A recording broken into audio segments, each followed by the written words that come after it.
सुप्रभात, good morning all of you. कैसे हैं आप सब लोग? आप सब लोग अच्छे होंगे। मैं एक बार फिर से आप लोगों का स्वागत करता हूं इस डिजिटल मंच पर। यूट्यूब और जूम के सभी साथियों का स्वागत है हमारे जय नारायण व्यास विश्वविद्यालय जोधपुर के अंबेडकर अध्ययन केंद्र द्वारा संविधान सभा के विभिन्न सत्रों पर जो हूबहू चर्चा की जा रही है। ये एक अलग प्रकार का नवाचार है। अब तक हम 7 अधिवेशन पर चर्चा कर चुके हैं। संविधान सभा का 8वां सत्र 16 मई से 16 जून 1949 के बीच हुआ। हम भी ठीक 75 वर्ष बाद इन पर चर्चा कर रहे हैं। हमारा ये 8वां सत्र 16 मई 2024 से शुरू हुआ और आगे बढ़ते बढ़ते हम लोग 7 जून 2024 पर पहुंच गए। अब तक 8वें सत्र के 16 दिनों पर हम चर्चा कर चुके हैं।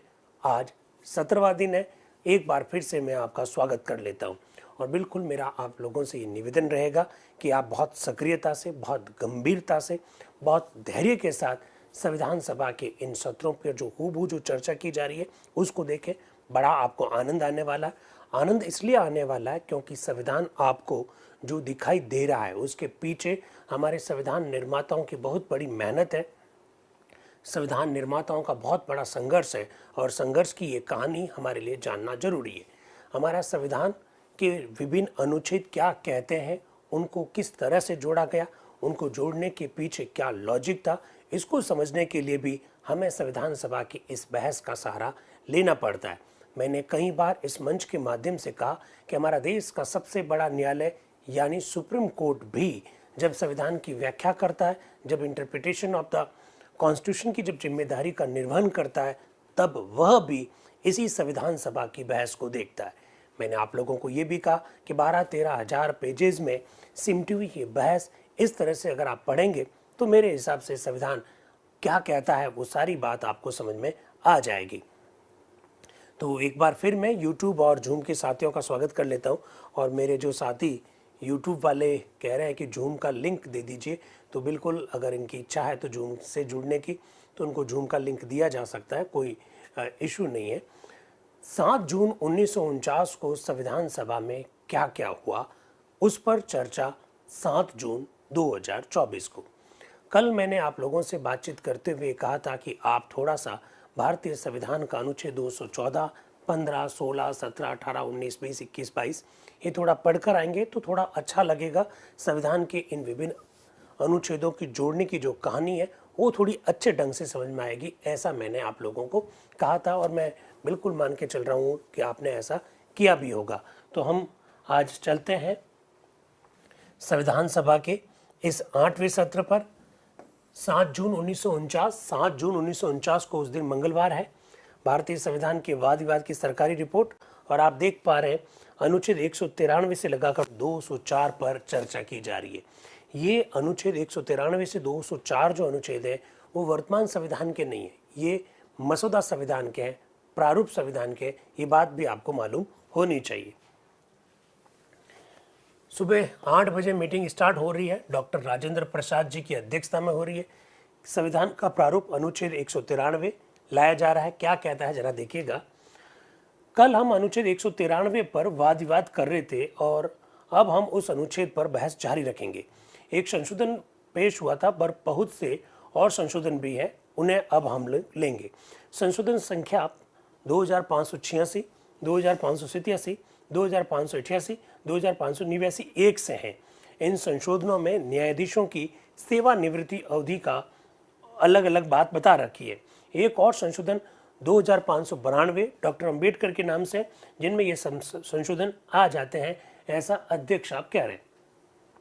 लेकिन डॉक्टर BR अम्बेडकर स्पष्ट शब्दों में कह रहे हैं कि मैं अभी अपने संशोधन को नहीं ले रहा हूँ। इसके बाद तो अध्यक्ष आप कह रहे हैं ठीक है, फिर हम अगला संशोधन ले लेते हैं। केसी शर्मा जी के नाम है, केसी शर्मा जी यानी कृष्णचंद्र शर्मा, ये संयुक्त प्रांत से हैं, आप देख सकते हैं उनको। क्या कह रहे हैं बहुत ध्यान से शब्दों को देखिएगा, सारी जादूगरी शब्दों की है। मैंने कई बार इस मंच के माध्यम से आप लोगों को ये कहा था, क्या कहा था कि परमिशन का मतलब अलग होता है, अप्रूवल का मतलब अलग होता है, सजेशन का मतलब अलग होता है, ओपिनियन का मतलब अलग होता है, एडवाइस का मतलब अलग होता है, कंसल्टेशन का मतलब अलग होता है। ये बात कई बार आप लोगों के सामने रखी गई थी। आज क्या हो रहा है, केसी शर्मा जी कह रहे हैं, राष्ट्रपति अपने हस्ताक्षर और मुद्रा सहित वारंट द्वारा उच्च न्यायालय के प्रत्येक न्यायाधीश को भारत के मुख्य न्यायाधीश से तथा मुख्य न्यायाधिपति को छोड़कर अन्य न्यायाधीश की दशा में उस राज्य के उच्च न्यायालय के मुख्य न्यायाधीश से परामर्श करके नियुक्त करेगा और वह न्यायाधीश 60 वर्ष की आयु तक अपने पद पर काम करेगा।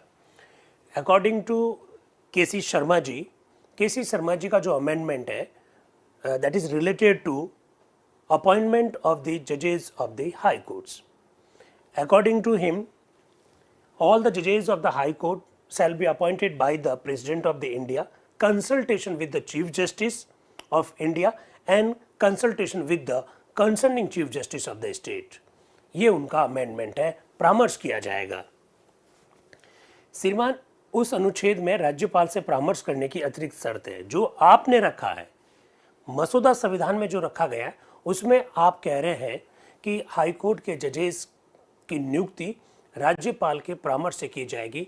ये आपने एक्स्ट्रा जो कंडीशन डाल रखी है, मैं इसको हटा देता हूं और मैं ये कह रहा हूं कि राष्ट्रपति जो है भारत के मुख्य न्यायाधीश और संबंधित उच्च न्यायालय के मुख्य न्यायाधीश से परामर्श कर लेगा, ये पर्याप्त है।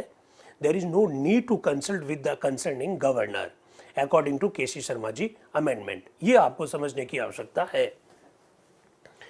मेरा सविनय निवेदन है कि राज्य में उच्च न्यायालय के अन्य न्यायाधीशों के विषय में मुख्य न्यायाधिपति से परामर्श करना पर्याप्त है। मैंने इसको हाईलाइट भी कर रखा है। राज्यपाल का किसी भी प्रकार से प्रश्न ही नहीं उठता है और उसके साथ परामर्श करना अवांछनीय होगा। केसी शर्मा जी साफ साफ कह रहे हैं, if you want to appoint the जजेस of the high court then you should not consult with the concerning governor. If you are consulting with the Chief Justice of the Supreme Court or the Chief Justice of the concerning High Courts, it's enough, ऐसा केसी शर्मा जी कह रहे हैं। अब आ रहे हैं professor Sibbal Lal Saksena जी। वो क्या कह रहे हैं? वो कह रहे हैं कि इस अनुच्छेद में निम्न शब्द रखो। क्या रखो? एंड सच ऑफ द जजेस of the supreme Court and of the high Court of the state concern as the president may deem necessary for the purpose and shall hold office until he attains the age of 60 years. वो भी 60 years की बात कर रहे हैं। कौन? Professor Sibbal Lal Saksena जी। वो भी कह रहे हैं कि न्यायाधीश की सेवानिवृत्ति की आयु 60 होनी चाहिए। कल जब हमने बैठक जब समाप्त करी थी तब आपको बताया था कि पोकर साहेब ने एक संशोधन रखा था जिसके अंतर्गत हाई कोर्ट के जजेस की सेवानिवृत्ति आयु 63 वर्ष की बात गई। मेरे हिसाब से आप लोग परिचित हैं कि भारत का संविधान जिस दिन लागू हुआ उस दिन हाई कोर्ट के जजेस के रिटायरमेंट की एज 60 वर्ष थी। बाद में हमने कॉन्स्टिट्यूशन में अमेंडमेंट किया, शायद 16वां था, अमेंडमेंट करके हमने 62 वर्ष करी। आज भारत के संविधान में हाई कोर्ट के जजेस के रिटायरमेंट एज 62 वर्ष है। हम 7 जून 1949 को संविधान सभा में जो हुआ उस विषय पर बात कर रहे हैं। कोई कह रहा है 60 होना चाहिए, कोई कह रहा है 62 होना चाहिए, कोई कह रहा है 63 होना चाहिए। प्रोफेसर सिब्बल लाल सक्सेना जी आज हाई कोर्ट के जजेस की क्वालिफिकेशन के संदर्भ में भी एक बात रख रहे हैं और वो कह रहे हैं कि हाई कोर्ट में ऐसा व्यक्ति भी जज के रूप में नियुक्त किया जा सकता है जो जो जो एक बहुत बड़ा विधि वेता हो, डिस्टिंग्विश्ड जुरिस्ट अगर हो तो उसे नियुक्त किया जा सकता है। हाई कोर्ट में ऐसा व्यक्ति भी जज नियुक्त किया जा सकता है जो विधि वेता हो, प्रसिद्ध प्रख्यात विधि वेता हो, उसको नियुक्त किया जा सकता है। आप जानते हैं सुप्रीम कोर्ट के संदर्भ में ये क्वालिफिकेशन है और आप ये भी जानते हैं कि थोड़े दिन पहले ही सुप्रीम कोर्ट में जज नियुक्त होने के संदर्भ में इस प्रकार की क्वालिफिकेशन जोड़ी गई थी। मेरा आपसे प्रश्न है कि सुप्रीम कोर्ट के संदर्भ में जब ये क्वालिफिकेशन जोड़ी गई थी तो इसका संशोधन किसने रखा था? ये मेरा आप लोगों से प्रश्न है। इस संदर्भ में प्रस्ताव किसने रखा था?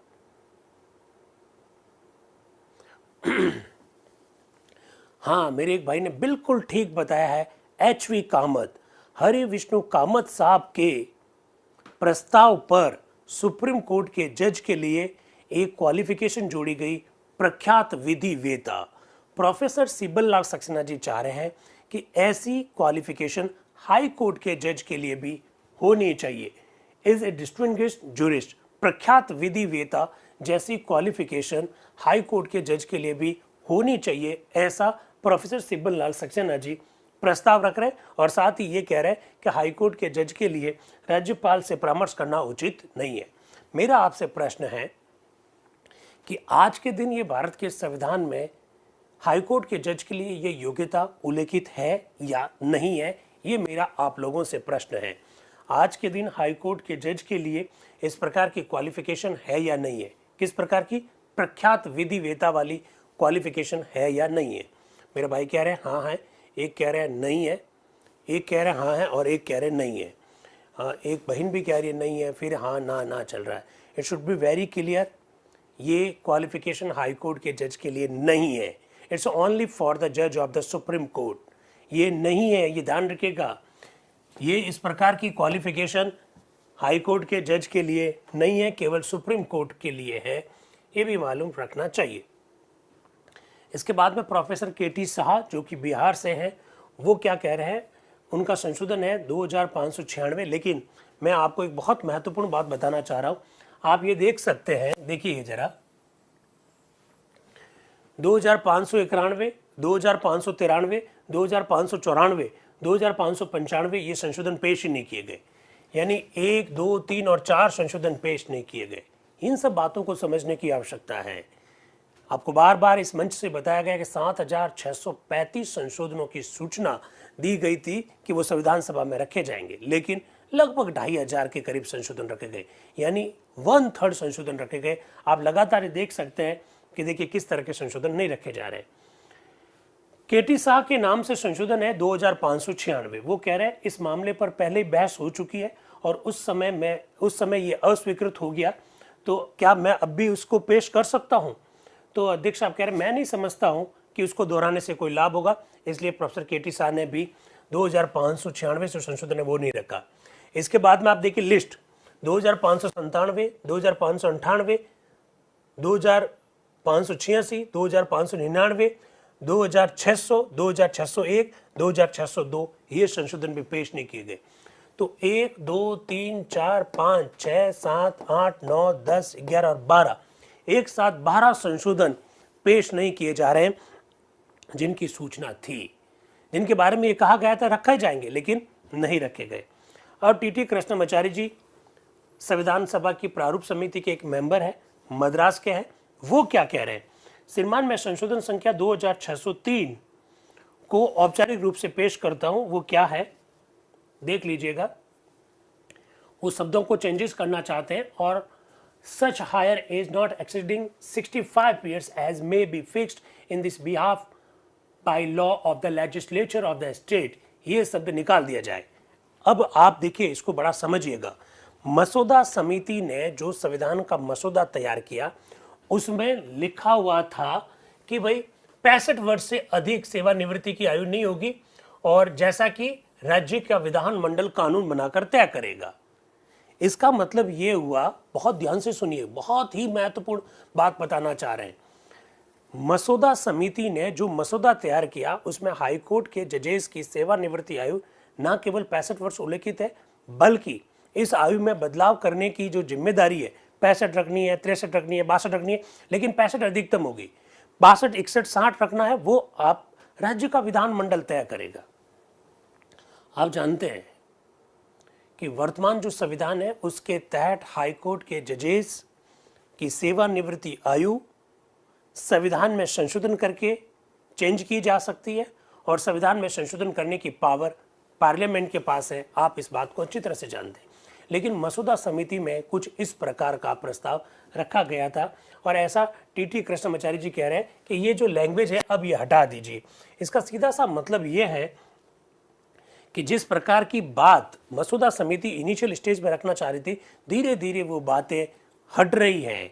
इसका मतलब मसौदा समिति के कहीं ना कहीं मस्तिष्क में पहले एक अलग टाइप का प्रावधान रखने का विचार था, अब वो धीरे धीरे उस दिशा में नहीं बढ़कर किसी और दिशा में बढ़ रहे हैं। राज्य विधान मंडल जैसी शब्दावली को यहाँ हटा देना चाहते हैं, और अब तो आप जानते हैं कि जजेस की रिटायरमेंट की एज संसद करती है तय, कॉन्स्टिट्यूशन में अमेंडमेंट करके।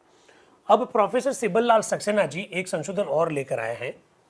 अध्यक्ष महोदय, श्रीमान खंड 1 क में कहा गया है कि कोई न्यायाधीश राज्यपाल को संबोधित अपने हस्ताक्षर सहित लेख द्वारा अपने पद को त्याग सकेगा। प्रोफेसर सिब्बल लाल सक्सेना जी कह रहे हैं कि जो इस्तीफा जो है हाई कोर्ट का जज, वो राज्यपाल को संबोधित करते हुए देगा, ऐसा मसौदा में लिखा हुआ है। वो ये कह रहे हैं प्रोफेसर सिब्बल लाल सक्सेना जी कि यहां से राज्यपाल शब्द हटा दीजिए, यहां आप लिखिए राष्ट्रपति या भारत का मुख्य न्यायाधीश। if you are a judge of the high court and if you want to resign from the office, then you should address your resignation to the president of the India or chief justice of the India। मसौदा संविधान में लिखा था राज्यपाल को संबोधित करते हुए दिया जाएगा। प्रोफेसर सिब्बल लाल सक्सेना राज्यपाल शब्द हटाकर भारत का राष्ट्रपति या भारत का मुख्य न्यायाधीश शब्द जोड़ने का बात कह रहे हैं। राष्ट्रपति ही उच्च न्यायालय के न्यायाधीशों को नियुक्त करता है और वे संसद के दोनों सदनों के 2/3 बहुमत से पदच्युत किए जाते हैं। इसलिए श्रीमान यदि वो अपने पद का त्याग करना चाहता है तो उसे राष्ट्रपति को संबोधित करना चाहिए। कितनी गजब की बात कही है इन्होंने। All the judges of the high courts are appointed by the president of the India and all the judges of the high courts removed from the office by the parliament of the India, then why there is some role of the governor? If you want to resign from the office and you are going to addressing to the governor, it's not fair according to Professor Sibbal Lal Saxena। उनका ये amendment है कि address जो है, संबोधित जो है भारत के राष्ट्रपति या फिर भारत के मुख्य न्यायाधीश को किया जाना चाहिए, ऐसा वो कह रहे हैं। वो ये कह रहे हैं कि राज्यपाल शब्द यहाँ पर लिखना कि हाई कोर्ट के जजेस अपना इस्तीफा राज्यपाल को संबोधित करेंगे, ये तो न्यायपालिका की स्वतंत्रता के लिए भी एक हानिकारक बात है। अब आ रहे हैं HV कामत साहब, हरि विष्णु कामत साहब, मध्य प्रांत और बरार के हैं। वो क्या कह रहे हैं, अनुच्छेद 193 के खंड 1 के परंतु के उपखंड में सुप्रीम कोर्ट इन शब्दों के पश्चात the state legislature being substitute for the parliament in this article, ये शब्द रख दिए जाए। अब देखिएगा, मसौदा समिति ने जो अनुच्छेद रखा था मसौदे के अंतर्गत, उसमें हाईकोर्ट के जजेस को कैसे हटाया जाए उसके संदर्भ में इन्होंने लिखा कि पार्लियामेंट उनको हटाएगी। वो ये कह रहे हैं कि नहीं, वहां पर शब्दावली लिख दो राज्य का विधानमंडल, यानी हाईकोर्ट के जजेस को हटाने के संदर्भ में राज्य विधानमंडल की भूमिका होनी चाहिए, ऐसा HV कामत साहब कह रहे हैं। वो क्या कह रहे हैं, इस संशोधन में ये उपबंध करना चाहता हूं कि राज्य का विधानमंडल उस राज्य के उच्च न्यायालय के न्यायाधीशों को हटाने के महत्वपूर्ण प्रभाव डाल सके। इस समय इस खंड में उपबंध ये है कि उच्चतम न्यायालय में न्यायाधीश के हटाने हेतु उपबंधित रीति से ही किसी राज्य के राज्यपाल किसी राज्य के हाई कोर्ट के न्यायाधीश को हटाया जाएगा। आई थिंक आप लोगों ने भारतीय संविधान का अनुच्छेद 217 पढ़ा होगा। आज का जो अनुच्छेद 217 है, which is related to removal of the जजेस of the high court from their office, वो ये कहता है, अनुच्छेद 217 ये कहता है कि हाई कोर्ट के जजेस को उसी विधि से हटाया जाएगा जिस विधि से सुप्रीम कोर्ट के न्यायाधीश को हटाया जाता है। And I think you are aware about the provision of the article 124 sub clause 4। वो ये कहता है कि सुप्रीम कोर्ट के न्यायाधीश को हटाने के लिए संसद के किसी भी सदन में प्रस्ताव लाया जा सकता है और वो प्रस्ताव संसद के दोनों सदनों से पारित होना चाहिए। It's mean what, it's mean if you want to remove the जज of the high court then ये पार्लियामेंट ही कर सकती है, इसका मतलब ये होता है। यहां पर HV कामत साहब कह रहे नहीं, यहां ये बात हटा दीजिए और स्टेट का लेजिस्लेचर हाई कोर्ट के जज को हटाए, इस प्रकार का प्रावधान कर दीजिए, ऐसा कहना चाह रहे हैं HV कामत साहब। वो ये कह रहे हैं कि क्या न्यायाधीश को हटाने के मामले में संसद एकमात्र प्राधिकारी हो या हम इस मामले में राज्य विधानमंडल को भी शक्ति दें, ऐसा वो कहना चाह रहे हैं। और वो बिल्कुल कह रहे हैं कि संसद नहीं, यहां पर आप लिख दीजिए कौन हटाएगा, राज्य विधानमंडल उनको हटाएगा। इसके बाद में डॉक्टर BR अम्बेडकर से पहले एक TT कृष्णमाचारी भी एक प्रस्ताव रख रहे हैं। वो कह रहे हैं अनुच्छेद 193 के खंड 1 के परंतु की कंडिका में सुप्रीम कोर्ट शब्दों के पश्चात द चीफ जस्टिस शब्द लिख दीजिए। और इसके बाद में अम्बेडकर क्या है, हाई कोर्ट इन शब्दों के पश्चात in any state for the time being specified in the first schedule, ये शब्द प्रविष्ट कर दिया जाए। एक्चुअली में जब संविधान बन रहा है उस समय आप लोग जानते हैं भारत में राज्य 4 प्रकार के, क, ख, ग और ग, आप जानते हैं। आप जानते हैं कुछ चीफ कमिश्नरी प्रांत थे, कुछ ब्रिटिश प्रांत थे, कुछ देशी रियासतें थी। उन देशी रियासतों को मिला मिलाकर राज्य बनाए जा रहे थे। अभी जो मसौदा संविधान जो बन रहा है उसमें देशी रियासतों को मिला मिलाकर जो राज्य बनाए जा रहे हैं उनके लिए थोड़े से प्रावधान अलग है, और जो बाकी वाले जो ब्रिटिश प्रांत हुआ करते थे जो अब स्वतंत्र भारत में राज्य बने, जैसे बॉम्बे, मद्रास, बंगाल, बिहार, उनके लिए कुछ प्रावधान अलग थे। उससे रिलेटेड ये बात है, ऐसा मैं कहना चाह रहा हूं। तो डॉक्टर अंबेडकर यहाँ पर कुछ शब्दावली चेंज करना चाहते हैं, वो मैंने आपके सामने रखी। अब देखिए आप 2611, 2612, 2613, 2615, 2616 ये संशोधन पेश ही नहीं किए गए। 2617 का प्रश्न ही नहीं उठता, वो कह रहे हैं, और 2618 संशोधन पुकारा गया। अब 2618 जो संशोधन है वो मोहम्मद ताहिर साहब के नाम से है। मोहम्मद ताहिर साहब बिहार के हैं, और उनका जो संशोधन है वो हाई कोर्ट के जजेस की क्वालिफिकेशन के संदर्भ में।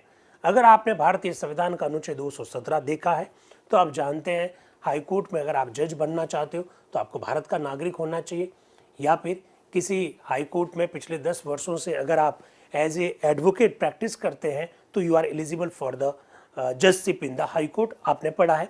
अगर ये क्वालिफिकेशन नहीं है तो ऐसी स्थिति में जिला न्यायाधीश के रूप में अगर आपने काम किया then you are eligible for the judgeship in the high Court, ये क्वालिफिकेशन लिखी हुई है। मोहम्मद ताहिर साहब यहाँ एक नई क्वालिफिकेशन लाना चाहते हैं। मोहम्मद ताहिर साहब कह रहे हैं कि आप ये लिख दो, और has been a pleader practising for at least 12 years. अगर उसने 12 वर्ष प्लीडर के रूप में भी प्रैक्टिस की है तब भी वो एलिजिबल हो जाएगा, ऐसा मोहम्मद ताहिर साहब अपना संशोधन रखते हुए कह रहे हैं।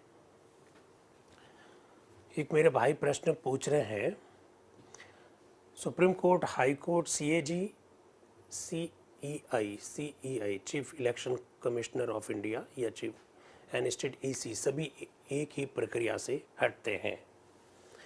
सुप्रीम कोर्ट के जजेस, हाई कोर्ट के जजेस और सीएजी के लिए तो एक ही विधि है, it should be very clear. और रही बात चीफ इलेक्शन कमिश्नर की, उस पर भी वही विधि लागू होती है जो सुप्रीम कोर्ट के जज के ऊपर लागू होती है।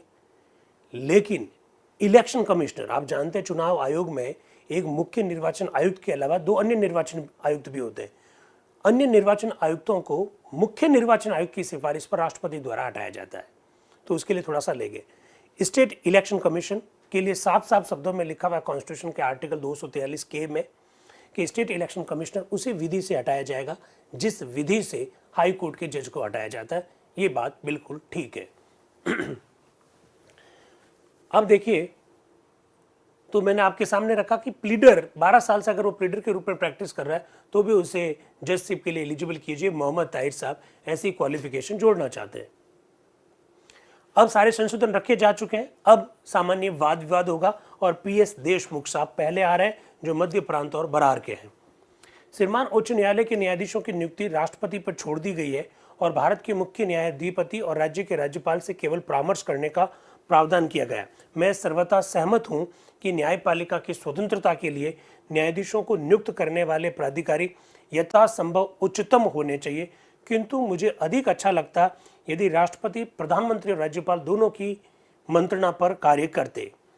According to P.S. Deshmukh, if you want to appoint the judges in the High Court, then there should be some role of the Prime Minister. Prime minister के रोल को पसंद कर रहे हैं पीएस देशमुख साहब।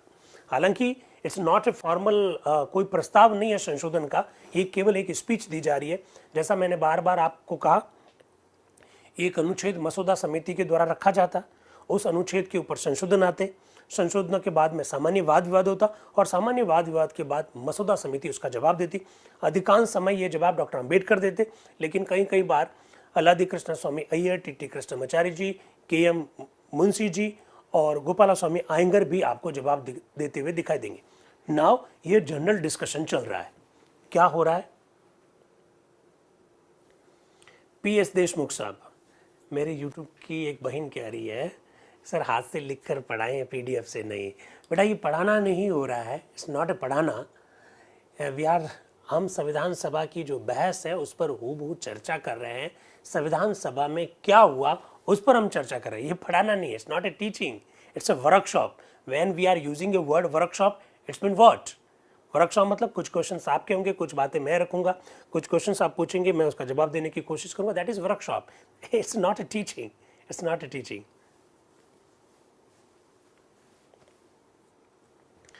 चलिए, पीएस देशमुख साहब ने ये बात कही, वो आगे ये कह रहे, किंतु ये सब संभव नहीं है, पर उसके बाद मैं चाहता हूं कि उच्चतम न्यायालय और उच्च न्यायालय के न्यायाधीशों को हटाने के विषय में कुछ अंतर रखा जाए।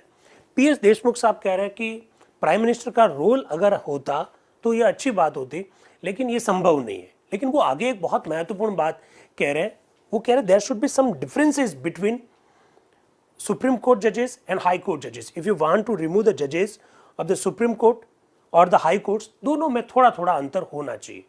According to Constitution of India इसमें कोई अंतर नहीं है। According to article 124 sub clause 4, all the जजेस of the supreme court shall be removed from the office by the parliament. And what about the article 217? The same procedure will be adopted. High court के जजेस के लिए भी वही प्रक्रिया अपनाई जाती है जो सुप्रीम कोर्ट के जज के लिए अपनाई जाती है। पीएस देशमुख साहब कह रहे हैं कि नहीं, थोड़ा सा अंतर होना चाहिए। फिर वो आते हैं, अब मैं अपने मित्र श्री कामत के संशोधन पर आता हूं, जिसका मैं बलपूर्वक समर्थन करता हूं। प्रस्तावित उपबंध के अनुसार हाई कोर्ट के न्यायाधीश को हटाना इतना ही कठिन है जितना सुप्रीम कोर्ट के जज को हटाना। तो वो कह रहा है कि पीएस देशमुख साहब कह रहे हैं कि कामत साहब कह रहे हैं कि स्टेट के लेजिस्लेचर का भी भूमिका होनी चाहिए जजेस को हटाने के संदर्भ में, तो मैं उनका संशोधन का समर्थन करता हूं। फिर वो आते हैं, जहां तक ताहिर के संशोधन का संबंध है, यह सिद्धांत स्वीकृत नहीं हुआ है कि प्लीडर भी हाई कोर्ट या सुप्रीम कोर्ट के न्यायाधीश नियुक्त होने के लिए योग्य होने चाहिए। और मेरे विचार से ये बिल्कुल ठीक है, क्योंकि कोई भी प्लीडर जिसका जरा काम चलता हो और जरा योग्य हो, वो अपने आप को अधिवक्ता के रूप में पंजीकृत करवा ही लेता है। और अधिवक्ता पंजीबद्ध होने से में कोई अधिक कठिनाई नहीं है, और कुछ वर्षों पश्चात जब उसे अपेक्षित अनुभव हो जाए तब उसे हाई कोर्ट या सुप्रीम कोर्ट में न्यायाधीश होने के लिए अर्थ समझा जाए। अतः मेरे विचार में उस संशोधन में कोई सार नहीं है। मोहम्मद ताहिर साहब के संशोधन को वो स्वीकार नहीं करना चाहते हैं। अब आते हैं डॉक्टर बख्शी टेकचंद जी। देखिए, बख्शी टेकचंद जी की मैं बातों को बार बार आपके सामने इसलिए रखता हूं क्योंकि बख्शी टेकचंद जी पंजाब से तो है ही है। बख्शी टेकचंद जी खुद हाई कोर्ट में जज रह चुके हैं, तो ऐसी स्थिति में उनको जो अनुभव है एज ए जज काम करने का, और when we are talking about the that provision which is related to the judiciary, especially Supreme Court and High Courts, then हमको ऐसे लोगों के विचारों को जानना बहुत जरूरी हो जाता है। क्या कह रहे हैं बख्शी टेकचंद जी? श्रीमान, मुझे भी श्री कामत के संशोधन पर कुछ शब्द कहने हैं, जिसका अर्थ डॉक्टर देशमुख ने किया है। इस अनुच्छेद के समय उच्च न्यायालय के न्यायाधीशों को हटाने की प्रक्रिया वही है जो सुप्रीम कोर्ट के जज के लिए है, ऐसा वो कह रहे हैं। संशोधन का आशय यह है कि हाई कोर्ट के न्यायाधीशों के संदर्भ में संसद के स्थान पर प्रांतीय विधानमंडल को रख दिया जाए। सदन को इसी बात पर विचार करना है। मेरा निवेदन है कि संविधान के मसविदे में जो उपबंध है वह ठीक है। That's why I am saying that कि बख्शी टेकचंद जी के जो विचार है हमको जानने चाहिए, क्योंकि ही वॉज द जज इन the high court. That's why हम देख रहे हैं उनके विचारों को। वो क्या कह रहे हैं? बख्शी टेकचंद जी कह रहे हैं कि एच वी कामत साहब कह रहे हैं कि अगर आप हाई कोर्ट के जजेस को हटाना चाहते हो तो स्टेट का लेजिस्लेचर वहां प्रमुख भूमिका में होना चाहिए। बख्शी टेकचंद जी कह रहे हैं ये बिल्कुल गलत बात है। जो मसौदा बनाया गया है वो ठीक है, और मसौदा क्या कह रहा है? हाई कोर्ट के जजेस को आप उसी विधि से हटाओगे जिस विधि से सुप्रीम कोर्ट के जज को हटाओगे, ऐसा बख्शी टेकचंद जी कह रहे हैं। मसौदा ठीक है, संशोधन जो रखा गया वो ठीक नहीं है, ऐसा वो कह रहे हैं। फिर वो क्या कह रहे हैं? उच्च न्यायालय के न्यायाधीशों को हटाना और उनकी जांच उन लोगों द्वारा बहुत तटस्थ तरीके से की जानी चाहिए जिन पर स्थानीय पक्षपात का कोई प्रभाव ना पड़े और जो इस मामले पर पक्षपातहीन होकर विचार कर सके। आप भी इस इशू पर कभी सोचिएगा कि हमने स्टेट लेजिस्लेचर के द्वारा हाई कोर्ट के जजेस को हटाने की विधि क्यों नहीं रखी? क्योंकि हो सकता है स्टेट लेजिस्लेचर जो है स्थानीय लोग होते हैं, उसमें चुनाव जीत कर आते हैं, वे लोग अपने स्थानीय हितों से प्रभावित हो सकते हैं। और अगर किसी हाई कोर्ट के जज ने कोई निर्णय दिया है और उससे वो लोग संतुष्ट नहीं है, तो ऐसी स्थिति में उनको हटाने के लिए प्रस्ताव लेकर आ जाएंगे। इसलिए हाई कोर्ट के जजेस को स्वतंत्र होना चाहिए, और वो स्वतंत्र रखने के लिए स्टेट लेजिस्लेचर के द्वारा उनको न हटाने की विधि अपनाई गई है, ऐसा बख्शी टेकचंद जी कह रहे हैं अपने बात को रखते हुए। इसके बाद में आ रहे हैं प्रभुदयाल हिम्मत सिंह का, ये पश्चिम बंगाल से हैं। ये क्या कह रहे हैं जरा देखिए।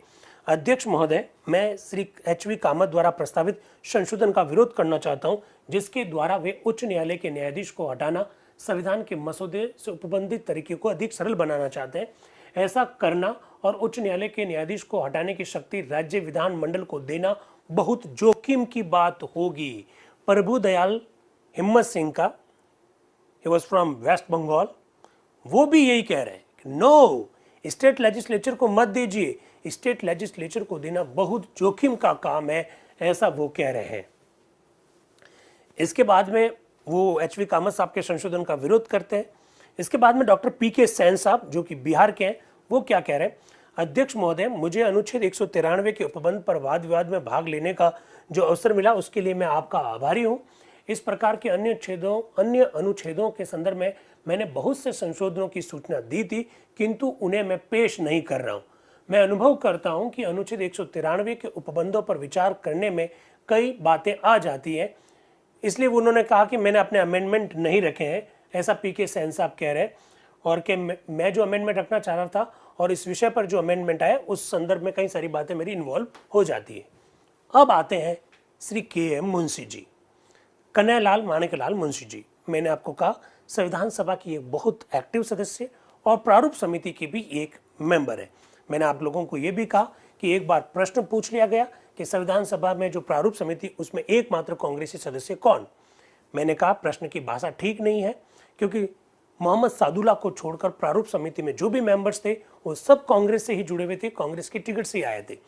लेकिन KM मुंशी जी हमको आंसर देना पड़ा, क्योंकि उपलब्ध विकल्पों में से KM मुंशी जी ही ठीक थे, क्योंकि डॉक्टर BR अम्बेडकर बेसिकली कांग्रेसी नहीं थे, अलादी कृष्णा स्वामी अय्यर बेसिकली कांग्रेसी नहीं थे, गोपाला स्वामी आयंगर बेसिकली कांग्रेसी नहीं थे, वो कांग्रेस की टिकट पाए। ऐसा क्वेश्चन पूछने का कोई मतलब नहीं, लेकिन पूछा गया, हमको जवाब देना पड़ा। अब KM मुंशी जी क्या कह रहे हैं। श्रीमान, जिस आयु पर हाईकोर्ट का न्यायाधीश निवृत्त होगा उसके विषय में बहुत गंभीर मतभेद है और 60 वर्ष की आयु निश्चय करने वालों ने विस्तृत जांच पड़ताल करके ही इसे रखा है।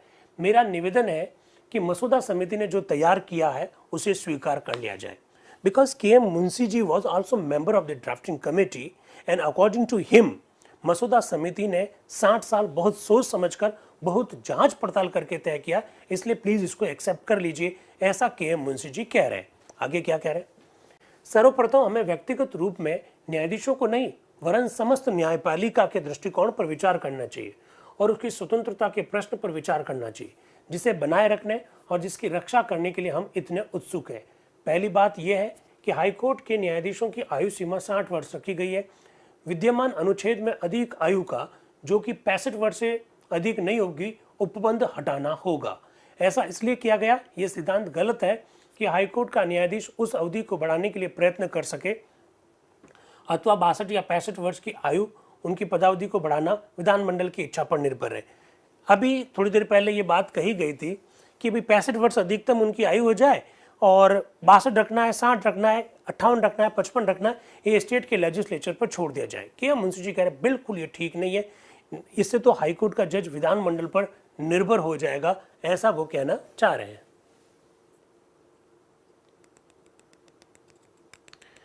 सर आज मैं जूम पर नहीं जुड़ पाया, जूम का लिंक दे दीजिए ना, जूम का लिंक दे दो भाई इनको, यूट्यूब के साथ ही पूछ रहे हैं। तो KM मुंशी जी जो बात कह रहे हैं वो आपके सामने एक एक करके रखी जा रही है ताकि आपको मालूम पड़ सके कि क्यों हमने किस तरह के प्रावधान किए। अब आ रहे हैं श्री ब्रजेश्वर प्रसाद। ब्रजेश्वर प्रसाद बिहार से है। वो क्या कह रहे हैं। श्रीमान, मैं उच्च न्यायालय के न्यायाधीश के लिए आयु सीमा निश्चित करने के विरुद्ध हूँ। मैं अनुभव करता हूँ कि ये मनमानी है कि 60 वर्ष की आयु पर न्यायाधीश बेकार हो जाते हैं, इसलिए उन्हें निवृत्त कर देना चाहिए। ये राष्ट्रपति पर छोड़ देना चाहिए कि वह राज्यपाल तथा मुख्य न्यायाधिपति की मंत्रणा पर न्यायाधीश से निवृत्त होने के लिए कहे। लो, ब्रजेश्वर प्रसाद एक अलग ही क्या दे रहे हैं, सुझाव दे रहे हैं या संशोधन रख रहे हैं? जल्दी से बताइए, ये सुझाव है या फिर संशोधन है?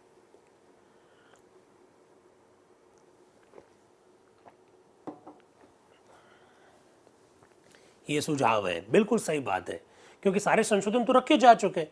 तो वो ये कह रहे हैं कौन? ब्रजेश्वर प्रसाद जी। बिल्कुल ठीक बात है, सबने ठीक बोला है। ब्रजेश्वर प्रसाद जी ये कह रहे हैं कि मेरा तो ये सुझाव है कि हाईकोर्ट के जजेस की सेवानिवृत्ति आयु राष्ट्रपति पर छोड़ दीजिए। राष्ट्रपति भारत के मुख्य न्यायाधीश से परामर्श कर लेंगे और हाईकोर्ट के जज को कहेंगे भाई तुम रिटायर्ड हो जाओ। आप लोग जानते हैं, मैंने आप लोगों से पहले भी एक बात कही थी, when we were talking about the supreme Court, that time I told you earlier that in USA में जजेस की कोई रिटायरमेंट की एज नहीं होती है। ब्रजेश्वर प्रसाद जी कह रहे हैं it should depend on the president of the India, he will discuss with the chief justice of the India, और वो हाईकोर्ट के जज को कहेंगे हाँ भाई आप आज रिटायर्ड हो जाइए, आज रिटायर्ड नहीं तो यूँ करना, सही मुहूर्त है आपका 3:19 पर, उस समय आप रिटायर्ड हो जाना। अगर ऐसा हो जाए तो ब्रजेश्वर प्रसाद जी ये कह रहे हैं, इसलिए मैंने उसको अंडरलाइन किया है, उसको हाईलाइट किया है। ये सर्वथा संभव है कि 50 वर्ष की आयु पर ही वह अपने कार्यों का कुशलतापूर्वक और समुचित रूप से निर्वहन करने में असमर्थ हो। ब्रजेश्वर प्रसाद जी कह रहे हैं मैं तो चाहता ही नहीं हूं कि रिटायरमेंट की एज का उल्लेख संविधान में किया जाए, ये राष्ट्रपति के ऊपर छोड़ दीजिए, क्योंकि हो सकता है आपने 60 वर्ष रिटायरमेंट की एज तय कर दी, लेकिन कोई व्यक्ति 50 साल की उम्र में ही कैपेबल नहीं रहे काम करने के लिए, तो फिर क्या करोगे? आपको जबरदस्ती उनको 60 वर्ष तक खींचना पड़ेगा। तो ब्रजेश्वर प्रसाद जी कह रहे हैं कि ये राष्ट्रपति के ऊपर छोड़ दीजिए, वो मुख्य न्यायाधीश से परामर्श करने के बाद हाईकोर्ट के जज को कहेंगे अब रिटायर्ड हो जाओ, और वो रिटायर्ड हो जाएगा, ऐसा वो कह रहे हैं। तो इस प्रकार की बातें भी हैं जो आपके सामने रखी जा रही है। अब आ रहे हैं नजरुद्दीन जी अहमद साहब, जो वेस्ट बंगाल से है। मैंने नजरुद्दीन जी अहमद साहब के बारे में भी आपको कहा कि वो लोग जिन्होंने संविधान सभा में 1 लाख से ज़्यादा शब्द बोले। चलो ये जूम के वालों के लिए प्रश्न नहीं है, ये जूम वालों के लिए प्रश्न नहीं है, ये हमारे यूट्यूब के साथियों के लिए प्रश्न है। हाँ पॉलिटी पढ़ाएंगे कुमार भाई। आप तो मुझे ये बताइए यूट्यूब वालों, संविधान सभा में 1 लाख से ज़्यादा शब्द किन किन लोगों ने बोले, उनके नाम लिख दीजिए एक बार। ये जूम वालों के लिए प्रश्न नहीं है, बहुत महत्वपूर्ण बातें हैं। अहमद भाई सुझाव है, बिल्कुल ठीक बात है, ये संशोधन नहीं था, ये बात भी ठीक है, लेकिन मेरा प्रश्न अब नया है। नया प्रश्न है कि ऐसे संविधान सभा में कौन कौन मेंबर थे जिन्होंने 1 लाख से ज़्यादा शब्द बोले। बहुत महत्वपूर्ण बात है, इससे मालूम पड़ेगा कि आप एक्टिवली कितने पार्टिसिपेट कर रहे हैं, क्योंकि जूम के साथी तो अभी कहेंगे तो वो 4-5 नाम लिखकर बता देंगे। सुन लो, अब डॉक्टर BR अम्बेडकर एक है उनमें से। लो मतलब जूम वाले तो भाई डॉक्टर अम्बेडकर एक है, दूसरे पर आप ले लीजिए HV कामत साहब को, तीसरे में आप ले लीजिए प्रोफेसर सिब्बल लाल सक्सेना जी को, प्रोफेसर KT शाह को। क्या बात है, बहुत बढ़िया, बहुत ही बढ़िया। मुझे अच्छा लगा कि हमारे यूट्यूब के जो साथी हैं वो भी इसी तरह से जवाब दे रहे हैं। HV कामत साहब बिल्कुल ठीक है, बहुत बढ़िया। नजरुद्दीन जी साहब भी उनमें से एक है, ये बात भी आप थोड़ा सा ध्यान रखिए। नजरुद्दीन जी साहब क्या कह रहे हैं? अध्यक्ष महोदय, मुझे कुछ बातें कहनी है। प्रोफेसर सक्सेना के संशोधन के संदर्भ में मेरा ख्याल है कि उनमें कुछ अच्छी बातें हैं। उनका संशोधन ये है कि राज्यों में उच्च न्यायालय के न्यायाधीश को नियुक्त करने में राष्ट्रपति भारत के मुख्य न्यायाधिपति से और उच्चतम न्यायालय से संबंध राज्य के उच्च न्यायालय के ऐसे अन्य न्यायाधीश से परामर्श करेगा जिससे राष्ट्रपति उस प्रयोजन के लिए परामर्श करना आवश्यक समझे, और न्यायाधीश 60 वर्ष की आयु प्राप्त करने तक अपने पद पर आसीन रहेगा। उनका परंतु किस प्रकार है, किंतु मुख्य न्यायाधीश के अतिरिक्त किसी न्यायाधीश की नियुक्ति के विषय में राज्य के हाईकोर्ट के मुख्य न्यायाधीश से अवश्य परामर्श किया जाएगा। श्रीमान, मैं देखता हूं कि ये संशोधन बिल्कुल अनुच्छेद 103 के समान है, जिसे हम पहले ही पारित कर चुके हैं, ऐसा वो कह रहे हैं।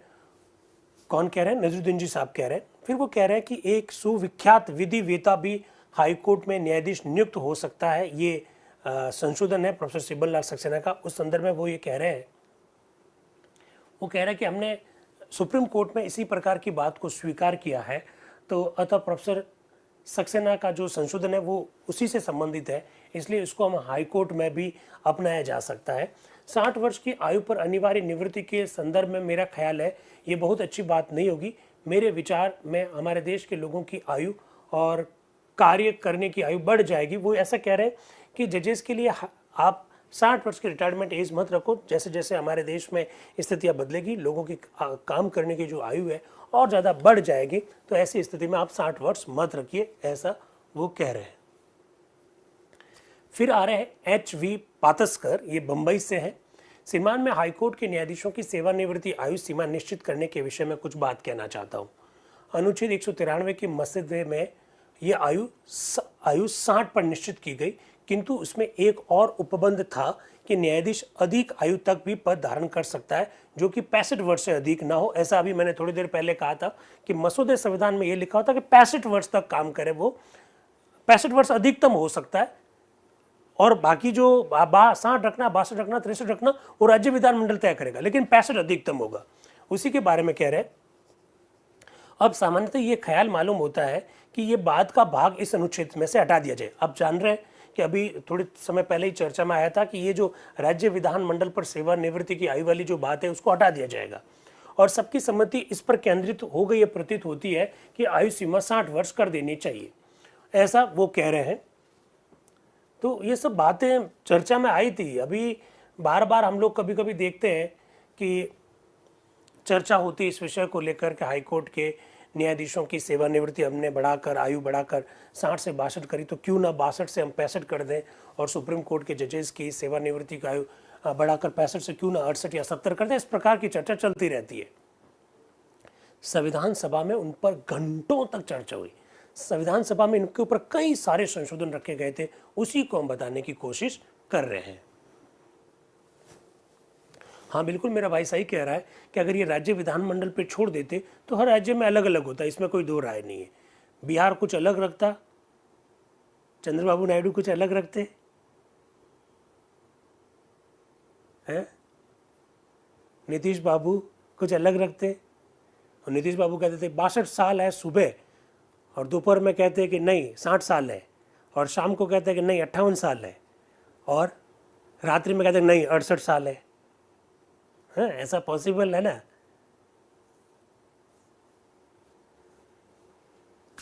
नीतीश बाबू है, we will have to wait. सरकार बनने जा रही है, नहीं देखते हैं, पर सही कह रहे हैं आप कि इस तरह से अगर रख दिए जाते तो बड़ी प्रॉब्लम होती। नीतीश पाटीदार भाई, सर संविधान सभा की दूसरी बैठक कब हुई थी? अरे नीतीश भाई क्या कर रहे हैं, हम हर दिन की बैठक पर हूबहू चर्चा कर रहे हैं। 9 दिसंबर 1946 को जो हुआ उस पर चर्चा की, 10 दिसंबर को हुआ उस पर चर्चा की, 11 दिसंबर को जो हुआ उस पर चर्चा की। आप देखते क्यों नहीं है क्या? संविधान सभा के ये वर्कशॉप जो है लगातार 167 डेज संविधान सभा की जो बैठक हुई उस पर हम रोजाना चर्चा करने वाले हैं। ठीक है, तो ये बात भी आपको मालूम होनी चाहिए। नीतीश कुमार हवा के अनुसार बदलते हैं, एक मेरे भाई कह रहे हैं। नहीं, आज हमारे जोधपुर में सुबह सुबह आंधी आई, वो आंधी की तरह बदलते हैं। हवा की गति तो फिर भी थोड़ी सी धीमी हो सकती है, वो आंधी की तरह बदल जाते हैं कई बार। चलिए, अब आखिर में अध्यक्ष साहब कह रहे हैं, भाई सब चर्चा हो गई है, अब अध्यक्ष साहब कह रहे हैं कि डॉक्टर अंबेडकर साहब आप इस विषय पर कुछ कहना चाहते हैं क्या? तो अंबेडकर साहब कह रहे हैं, नहीं श्रीमान, मैं नहीं समझता हूं कि कोई उत्तर देना अपेक्षित है, और इस प्रकार से वो कोई जवाब नहीं देते हैं। इसके बाद अलग अलग संशोधन जो रखे गए वो किस तरह से अस्वीकृत हो रहे हैं। 63 वर्ष वाला पोकर साहब ने रखा संशोधन अस्वीकृत हो गया, और राष्ट्रपति की जगह राज्यपाल जो करना चाहते थे वो संशोधन भी अस्वीकृत हो गया। आप देख सकते हैं इस प्रकार से। एक और जो संशोधन था, डिस्टिंग्विश्ड जूरिस्ट, यानी एक प्रख्यात विधिवेता हाईकोर्ट में जज होना चाहिए, वो संशोधन स्थगित हो गया, अस्वीकृत हो गया। इसका मतलब ये हो गया। अब देखिए, एक बहुत महत्वपूर्ण बात बताना चाह रहा हूं, बहुत ध्यान से सुनिएगा, बहुत ही महत्वपूर्ण बात। यहां एक संशोधन है, और such higher age not exceeding 65 years age may be fixed in this behalf by law of the legislature of the state. ये शब्द निकाल दिया जाए, बिल्कुल निकाल दिया गया, और यह संशोधन स्वीकार हो गया। इसका मतलब मसौदा संविधान में ऐसा लिखा हुआ था, और अब यह प्रस्ताव लाया गया कि नहीं नहीं इसको हटा दिया जाए, तो हमने इसको हटा दिया।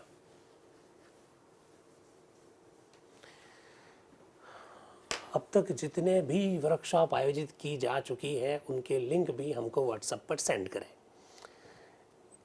कौन है? प्रदीप जी। मुझे लगता है जस्ट आप टाइप करेंगे मेरा नाम Dinesh Gehlot on constituent assembly, सारे लिंक आ जाएंगे अगर आप यूट्यूब पे ढूंढोगे। क्यों आशीष, सही कह रहा हूँ? हाँ बिल्कुल, जस्ट नाम टाइप करते ही आ जाएंगे मेरे हिसाब से।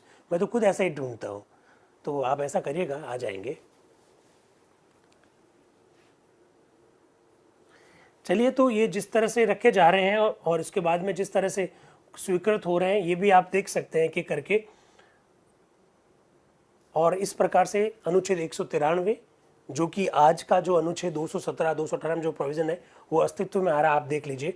अब एक नवीन अनुच्छेद आ रहा है 193, नवीन, यहां पर भी नाम आया नवीन। आगे बढ़ जाना चाहिए, हमको प्रभावित नहीं होना चाहिए। नवीन अनुच्छेद 193 क नया अनुच्छेद आया है। प्रोफेसर केटी शाह ने एक संशोधन संख्या 2624 की सूचना दी थी कि एक नवीन अनुच्छेद 193 क रख दिया जाए। तो प्रोफेसर केटी शाह का नवीन अनुच्छेद क्या है?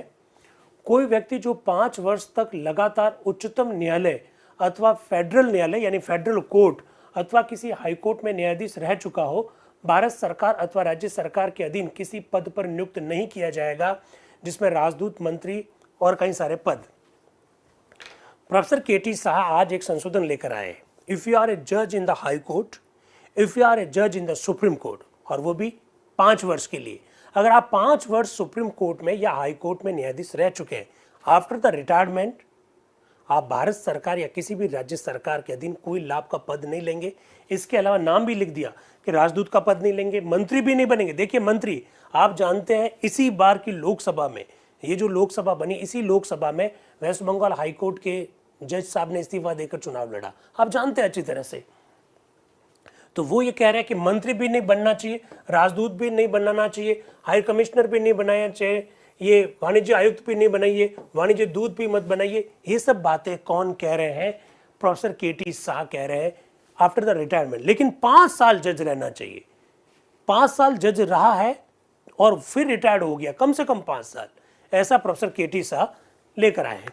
श्रीमान, मैं न्यायपालिका को कार्यपालिका से सर्वथा पृथक और स्वतंत्र करने के जिस सिद्धांत का समर्थन करता हूं, ये भी उसी का अंग है। कार्यपालिका ने सर्वोच्च न्यायिक अधिकारियों को लुभाने के लिए विगत में जो विविध उपाय अपनाए, उनमें एक ये भी है कि कार्यपालिका के सुझाव को अधिक सरलता से स्वीकार करेंगे या उनके लिए अधिक सुविधाजनक होंगे, उन्हें कार्यपालिका से अधिक सुहाने अवसर की संभावना होगी।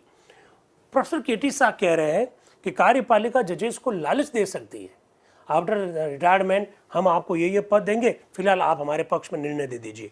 तो वो प्रोफेसर केटी शाह कह रहे हैं कि नहीं, इस प्रकार के प्रोविजन कर दीजिए कि अगर कोई जज जिसने 5 साल हाई कोर्ट या सुप्रीम कोर्ट में जजशिप करी है, आफ्टर द रिटायरमेंट ये कोई भी पद प्राप्त नहीं करेगा।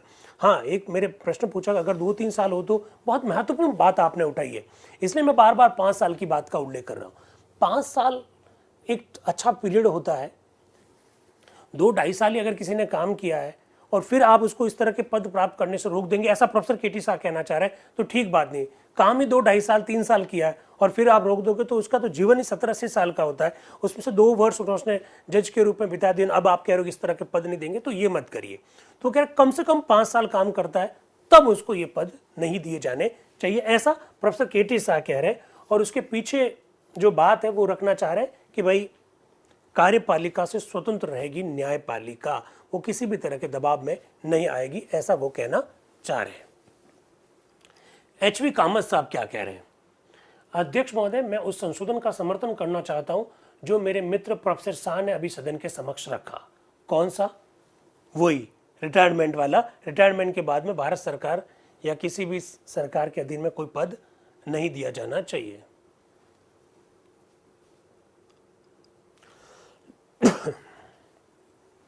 ये कहां से लाया भाई? 27 अक्टूबर 1950 तक फेडरल कोर्ट रहा था, ये कहां से उठा के लाए? हमारा जो भारत का जो सुप्रीम कोर्ट है ना, वो 28 जनवरी 1950 को अस्तित्व में आ गया। How is it possible? When we are saying that 26 November 1949 को भारतीय संविधान के 16 अनुच्छेद लागू हो गए, when we are saying that the remaining part of the Constitution जो है वो 26 जनवरी 1950 को अस्तित्व में आ गया, तो रिमेनिंग पार्ट में क्या 124, 125, 126, 127, 128, 129, 130 नहीं थे? That's related to the structure of the supreme Court. Federal Court नहीं था भाई, फेडरल कोर्ट नहीं था। 28 जनवरी 1950 को ही हमारा सुप्रीम कोर्ट अस्तित्व में आ गया। It should be very clear. हाँ, यूट्यूब का क्या कह रहा है, कोई बिहार से है क्या? हाँ है ना, हमारे प्रोफेसर केटी साहब बिहार से ही है, और बिहार से है ना, हमारे सेंट्रल गवर्नमेंट में बिहार है। कौन वो आएंगे, उससे पहले कहीं और चले जाए वो मुझे मालूम नहीं है। वो हवाई जहाज में बैठे तो हैं, पर वो हवाई जहाज दिल्ली में कहाँ जाकर रुकेगी ये पता नहीं है, ये मुझे पता नहीं है। ठीक है, चलिए, तो इस प्रकार की बातें आपके सामने रखी जा रही है।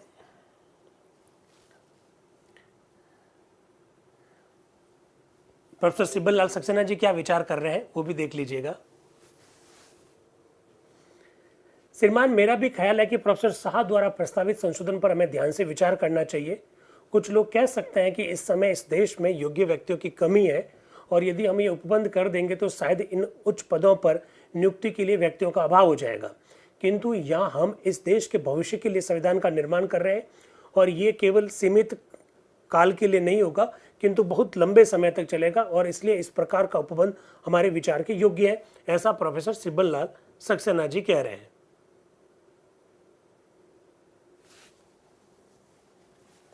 ठीक है, इसके बाद में अध्यक्ष साहब डॉक्टर अंबेडकर से कह रहे हैं कि आपको प्रोफेसर केटी शाह के संशोधन पर कुछ कहना है क्या? तो डॉक्टर अंबेडकर क्या कह रहे हैं? अध्यक्ष महोदय, मुझे खेद है कि मैं प्रोफेसर शाह के संशोधन को स्वीकार नहीं कर रहा हूं। ठीक कह रहे हैं राहुल भाई, स्वीकार नहीं कर सकता। यदि मैं उनको ठीक समझता हूं तो उन्होंने ये कहा कि उनके संशोधन का उद्देश्य न्यायपालिका और कार्यपालिका के अलग सिद्धांत अलग रखने का है। मैं नहीं समझता कि इस पर कोई विवाद है कि कार्यपालिका और न्यायपालिका में पृथक होना चाहिए, और वास्तव में उच्चतम न्यायालय और उच्च न्यायालय संबंधी सब अनुच्छेदों में इस बात को ध्यान में रखा गया है। जहां तक मैं इसे समझ सका हूं, इसमें यह तो निश्चित कर दिया गया कि जो व्यक्ति कुछ वर्ष न्यायपालिका में कुछ वर्ष सेवा कर चुका है और तत्पश्चात कैसी सेवा में लगे, मेरे विचार में इससे तो बिल्कुल अलग ही समस्या उत्पन्न हो जाएगी। इससे वही समस्या पैदा होती है जिस पर हम लोग जब पब्लिक सर्विस कमीशन पर जब चर्चा करेंगे तब बताएंगे। ये ऐसा डॉक्टर BR अम्बेडकर कहते हैं, और उसके बाद में वो साफ कह देते हैं कि प्रोफेसर केटी शाह के संशोधन को मैं स्वीकार नहीं करूंगा। इसके बाद में HV कामत साहब भी कुछ पूछ रहे हैं, क्या मैं कह सकता हूं कि यह संशोधन सेवानिवृत्त न्यायाधीशों पर लागू नहीं होता है, वरन उस समय न्यायाधीश मंडली में काम करते हुए न्यायाधीशों पर लागू होता है? तो डॉक्टर अंबेडकर क्या कह रहे हैं, यदि मैं ऐसा कह सकता हूं तो यह संशोधन गड़बड़ वाला है। अब HV कामत साहब कह रहे हैं, अरे नहीं नहीं नहीं, यह संशोधन रिटायर्ड जजेस के ऊपर लागू नहीं होता, ये तो जो जज काम कर रहे हैं उनके ऊपर लागू होता है।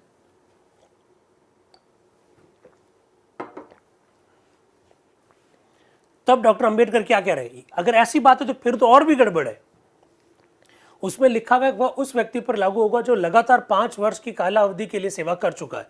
इसका अर्थ यह है कि यदि राष्ट्रपति किसी न्यायाधीश को 5 वर्ष से कम के लिए नियुक्त करे तो उस पर यह लागू नहीं होगा। लो, अभी आपने जो प्रश्न पूछा कि अगर कोई 2-3 वर्ष तक काम करे तो फिर क्या होगा, तो डॉक्टर अंबेडकर ने कहा कि अगर यह संशोधन स्वीकार कर लिया ना तो फिर और गड़बड़ हो जाएगी। अगर राष्ट्रपति ने किसी व्यक्ति को 2-3 साल के लिए जज बनाया तो वो तो फिर पद प्राप्त कर लेगा, इसलिए और ज्यादा गड़बड़ हो जाएगी, ऐसा डॉक्टर अंबेडकर साहब अपनी बात को रखते हुए कह रहे हैं। इस तरह से हम देख सकते हैं संविधान सभा में चर्चा हुई, और ये जो नवीन अनुच्छेद है वो क्या हो जाएगा, अस्वीकृत हो जाएगा। तो नवीन अस्वीकृत हो गया, नवीन अनुच्छेद अस्वीकृत हो गया। इसके बाद में अनुच्छेद 194 आ रहा है, आप देखिएगा। अनुच्छेद 194 संविधान का अंग हो, तुरंत स्वीकार हो गया, यानी अनुच्छेद 194 पे कोई चर्चा नहीं हुई और संविधान सभा के द्वारा तुरंत स्वीकार कर लिया गया। इसके बाद में अनुच्छेद 195, इसमें खुद डॉक्टर अंबेडकर का एक संशोधन है। ये डिक्लेरेशन शब्द की जगह पर ये एफर्मेशन और ओथ ये शब्द रख दिया जाए, ऐसा हमने पहले भी स्वीकार किया है। ये संशोधन तुरंत क्या हो जाएगा, स्वीकार हो जाएगा। ज्यादा इस पर कोई, ज्यादा तो छोड़िए, कोई चर्चा नहीं हुई, खाली डॉक्टर अंबेडकर ने ही बात रखी कि ये डिक्लेरेशन शब्द की जगह एन एफर्मेशन और ओथ प्रतिज्ञान या शपथ जैसी शब्दावली लिख दीजिए। और इस प्रकार से अनुच्छेद 195 भी संविधान का अंग बन गया। अब आया अनुच्छेद 196। अनुच्छेद 196 जो भी मसौदा समिति ने बनाया, खुद मसौदा समिति के अध्यक्ष डॉक्टर अंबेडकर कह रहे हैं उसको हटाइए और ये लिखिए। क्या लिखिए जरा देखिए, किसी प्राधिकारी के समक्ष विधि वृत्ति करने का प्रतिषेध। अब एक्चुअली में अगर आपने भारतीय संविधान को ढंग से पढ़ा है तो एक अनुच्छेद आप देखेंगे, क्या अनुच्छेद देखेंगे कि अगर हाईकोर्ट का कोई जज, कोई व्यक्ति जिसने हाईकोर्ट में जज के रूप में काम किया है आफ्टर द रिटायरमेंट, वह भारत के सुप्रीम कोर्ट, बहुत ध्यान से सुनिए, कोई व्यक्ति जिसने जज के रूप में काम किया है वो भारत के सुप्रीम कोर्ट और उन हाई कोर्ट्स में प्रैक्टिस कर सकता है वकील के रूप में जिन हाई कोर्ट्स में वो जज नहीं रहा है। इफ यू आर ए जज in the Rajasthan High court, आप अपॉइंट हुए राजस्थान हाई कोर्ट में जज के रूप में और यहीं से रिटायर्ड हो गए, तो दूसरे हाई कोर्ट्स में और सुप्रीम कोर्ट में तो आप प्रैक्टिस कर सकते हो, लेकिन आप राजस्थान हाई कोर्ट में after the retirement as a advocate practice नहीं करोगे। बिल्कुल ठीक है राहुल भाई, अनुच्छेद 220 ऐसा कहता है। अगर आप राजस्थान हाई कोर्ट में जज बने और आपका ट्रांसफर हो गया पटना हाई कोर्ट में और पटना से आप चले गए कलकत्ता हाई कोर्ट में, 3 हाई कोर्ट में आपने काम किया, जिन जिन हाई कोर्ट्स में आपने काम किया वहां पर रिटायरमेंट के बाद प्रैक्टिस आप नहीं करेंगे वकील के रूप में, लेकिन बाकी वाले हाई कोर्ट्स में और सुप्रीम कोर्ट में आप वकील के रूप में प्रैक्टिस कर सकते हैं। ये बहुत महत्वपूर्ण बात है, मेरे हिसाब से आपको समझ में आ गई होगी। इसी अनुच्छेद को लेकर आ रहे हैं डॉक्टर BR अम्बेडकर। वो कह रहे हैं कोई व्यक्ति जो उच्च न्यायालय के न्यायाधीश का पद इस संविधान के न्यायाधीश के पद के प्रारंभ होने के बाद धारण कर चुका है, भारत राज्य क्षेत्र के किसी रह चुके व्यक्ति द्वारा न्यायालय में अथवा किसी प्राधिकारी के समक्ष वकालत या न्यायालय में अथवा कार्य नहीं करेगा। ये केवल भाषा का हेरफेर है ऐसा वो कहना चाहते हैं, लेकिन इस संदर्भ में बहुत सारी बातें आएगी। प्रभुदयाल हेमंत सिंह जी क्या कह रहे हैं, डॉक्टर अंबेडकर ने अभी जो संशोधन पेश किया उसे देखते हुए मेरा संशोधन अपेक्षित नहीं है। इसके बाद में कई सारे संशोधन 2633 से लगाकर 2637 तक पेश नहीं किए गए। सरदार हुकुम सिंह जी, सरदार हुकुम सिंह जी,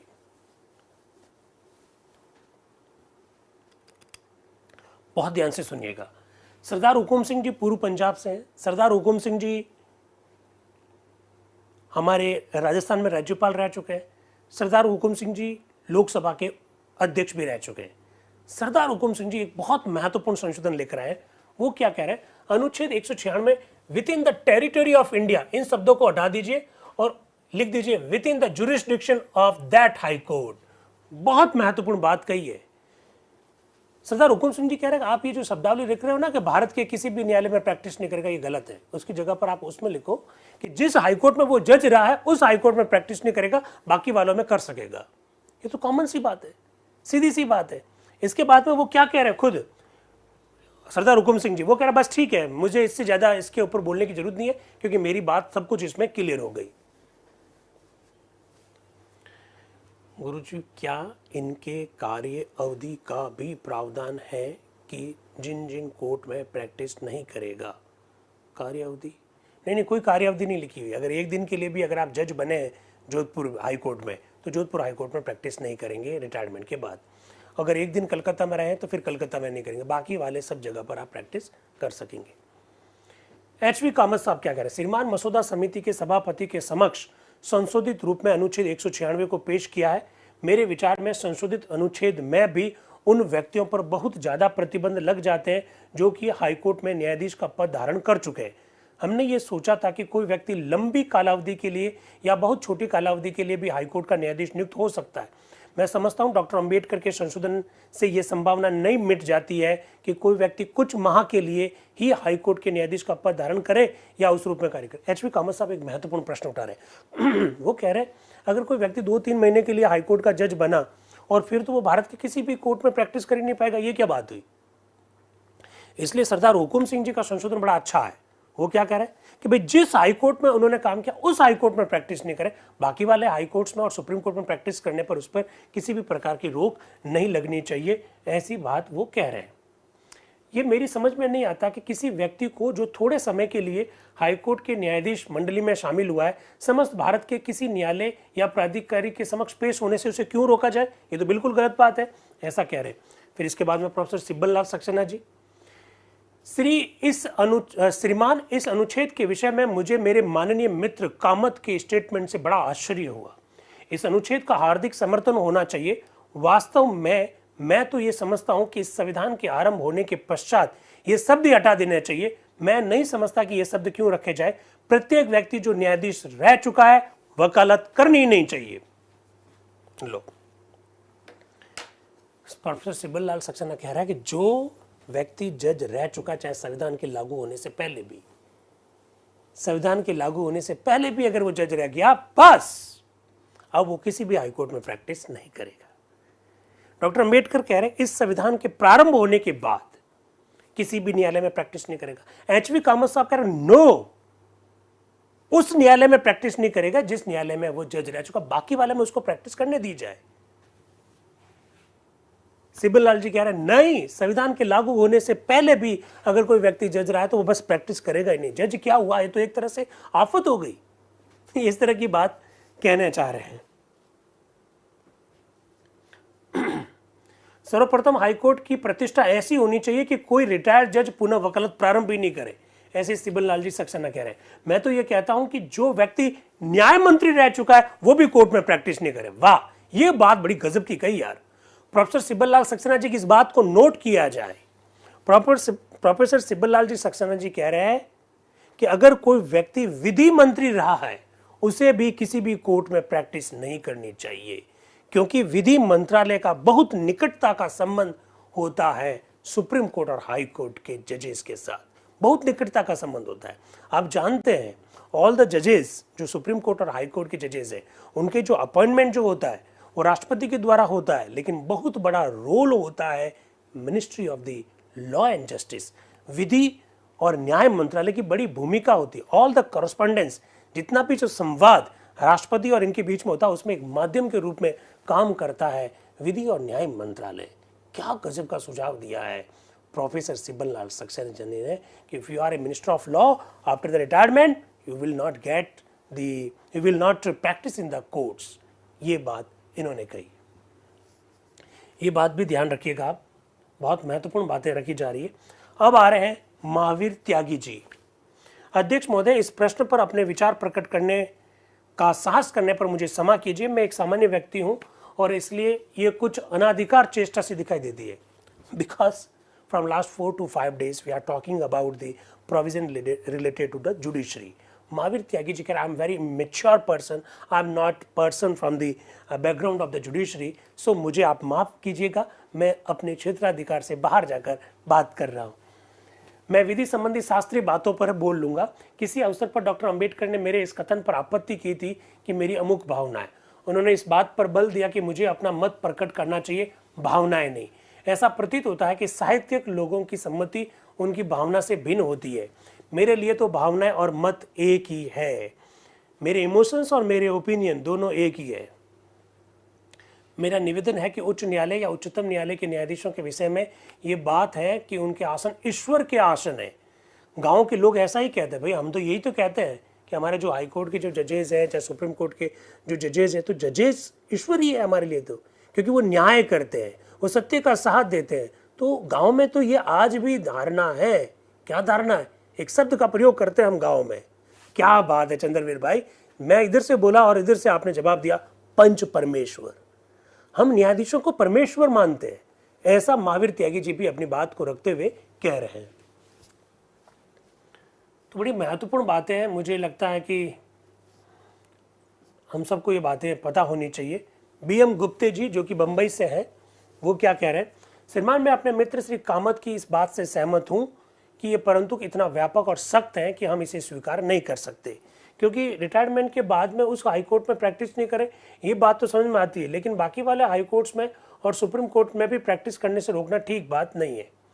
फिर वो बात करते करते एक नाम बोलते हैं, तेज बहादुर सप्रू। तेज बहादुर सप्रू की बात बोलते हैं तो अध्यक्ष साहब उन्हें रोकते हैं कि तेज बहादुर सप्रू ने इस तरह की कोई बात नहीं की, इसलिए उनका उल्लेख करना ठीक बात नहीं है, ऐसा वो BM गुप्ते जी को रोकते हुए कहते हैं। इसके बाद में इस प्रस्ताव पर चर्चा होने के बाद में अब कहा जाता है कि भाई प्रस्ताव को स्वीकार कर लिया जाए, तो संविधान सभा ने प्रस्ताव स्वीकार कर लिया। अब आते हैं प्रभुदयाल हिम्मत सिंह का। प्रभुदयाल हिम्मत सिंह जी क्या कह रहे हैं? मैं माननीय प्रस्तावक का ध्यान संशोधन संख्या 2627 की ओर आकृष्ट करना चाहता हूं। वो जैसे ही बोल रहे हैं तो चूंकि प्रस्ताव स्वीकृत हो चुका है, अब उन्हें बोलने की परमिशन नहीं मिलेगी। क्या हो रहा है देखिए, अध्यक्ष आप बोल रहे हैं, मैं मत लेने वाला हूं और आप बोलना आरंभ कर रहे हैं, तो एक साथ में बहुत सारे मेंबर्स खड़े हो गए। तो अध्यक्ष कह रहे हैं मैं समाप्ति प्रस्ताव पर पुनः वोट करवा लेता हूं। प्रभुदयाल जी अब आप बोल नहीं सकते, प्रस्ताव स्वीकृत हो गया, स्वीकृत होने के बाद आप बोल नहीं सकते। प्रश्न पर अब वोट लिया गया और प्रस्ताव स्वीकृत हो गया। अध्यक्ष साहब डॉक्टर अंबेडकर को कहते हैं क्या इस विषय पर कुछ कहना चाहते हैं क्या? जो कुछ भी कहा गया इसके बारे में कुछ कहना चाहते हैं क्या? तो डॉक्टर अंबेडकर क्या कह रहे हैं वो भी सुन लीजिए। मैं नहीं समझता कि मुझे कुछ कहना है, मेरे लिए कुछ कहना आवश्यक नहीं है, ये डॉक्टर अंबेडकर साहब कहते हैं। इसके बाद में अध्यक्ष साहब लेके आते हैं प्रस्ताव। अध्यक्ष साहब कहते हैं मैं पहले सरदार हुकुम सिंह के संशोधन पर वोट लेता हूं, यदि वह स्वीकृत हो जाए तो डॉक्टर अंबेडकर का संशोधन उससे संशोधित हो जाएगा। प्रश्न ये है within the territory of India, इन शब्दों के स्थान पर within the jurisdiction of that high court शब्द रख दिया जाए। संशोधन अस्वीकृत हो गया, यानी सरदार हुकुम सिंह वाला संशोधन स्वीकार नहीं किया गया, जबकि आज के दिन संविधान में यही प्रावधान है। इसका मतलब आने वाले दिनों में यह अनुच्छेद वापस एक बार चर्चा में आएगा। We will discuss about it in future. अब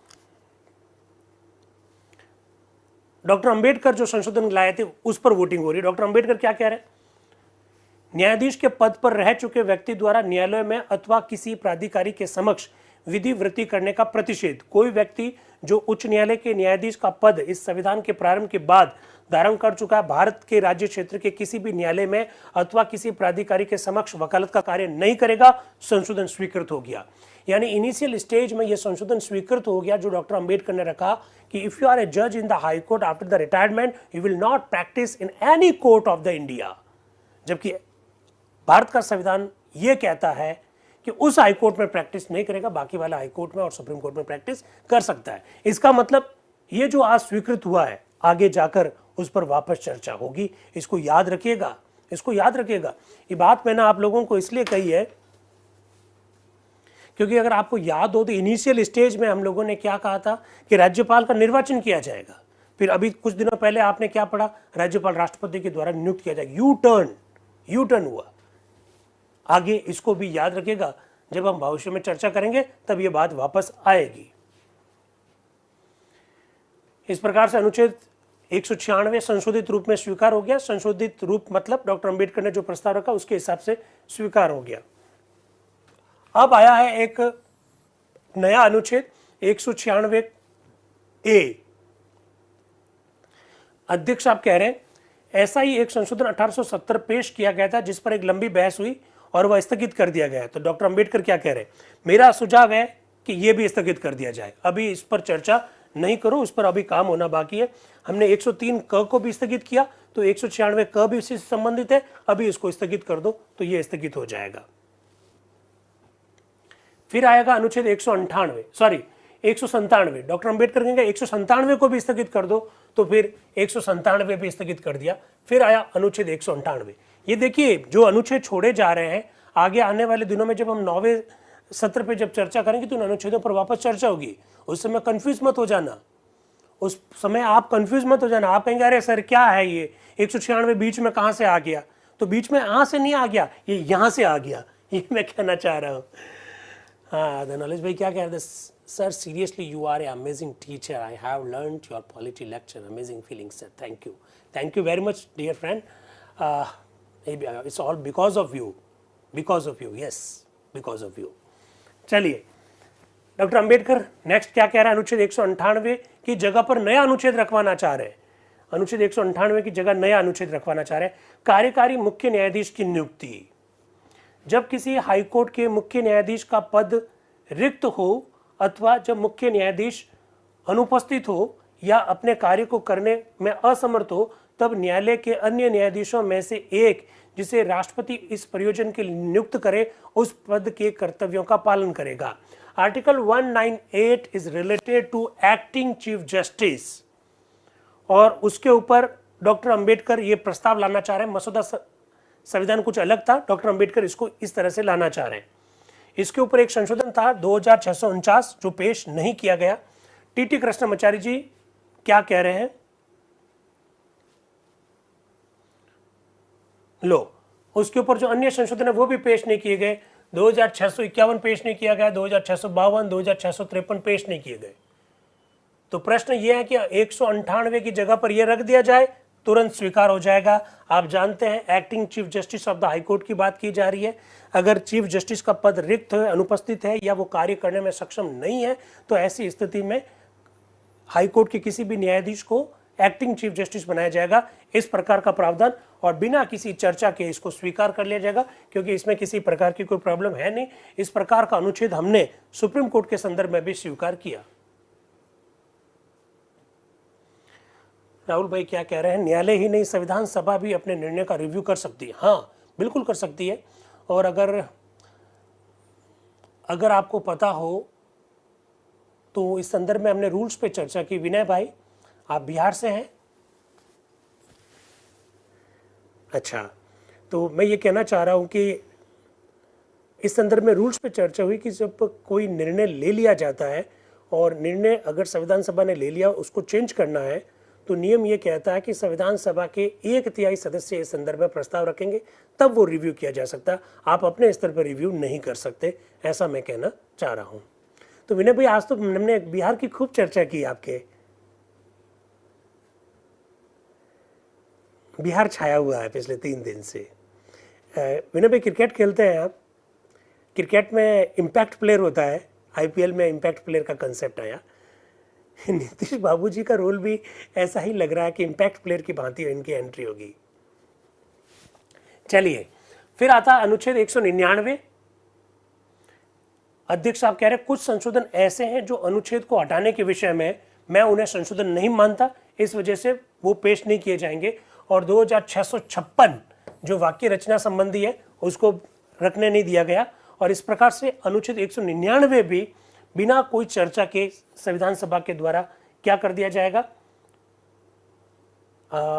उसको अस्वीकार कर दिया जाएगा, क्योंकि वो उन्हें हटाना चाहते हैं। अनुच्छेद 199 संविधान का अंग हो, संविधान सभा क्या कहेगी? प्रस्ताव अस्वीकृत हो गया। इसका मतलब 199 को संविधान सभा से निकाल दिया गया। 199 पर चर्चा भी नहीं हुई। 199 जो कुछ भी था हमको भी पता नहीं है कि 199 क्या था। मसौदा संविधान में जो था उसको हटाने का प्रस्ताव स्वीकृत हो गया। अब आया अनुच्छेद 200। इस पर संशोधन संख्या 2657 जो पेश नहीं किया गया। जसपत राय कपूर साहब अब अपना एक संशोधन लेकर आए हैं। वो कह रहे हैं the chief justice of A high court शब्द हटा दीजिए और वहां द प्रेसिडेंट शब्द रख दीजिए, ऐसा वो कह रहे हैं। और फिर वो ये कह रहे हैं कि एक और पेश करना चाहता हूं, ये है एट एनी टाइम, इसके बाद में लिख दीजिए with the previous consent of the president. लीजिए शब्द कंसेंट, कंसेंट आ गया, सहमति, सहमति, अनुमति, अनुमोदन, राय, सलाह, सुझाव, निवेदन, आवेदन। ये है जादूगरी। ये पढ़ने के लिए तो हम एकत्रित हुए हैं भाई, ये मैं कहना चाह रहा हूं। वो कह रहे हैं कंसेंट ऑफ द प्रेसिडेंट जैसी शब्दावली जोड़ दीजिए। जसपत राय कपूर साहब ऐसा कह रहे हैं। 8 बज गए क्या? तो लिंक शेयर कर दो भाई। 8 बज गए तो कितना बजा है? 7:15 हो गए। लिंक शेयर कीजिए।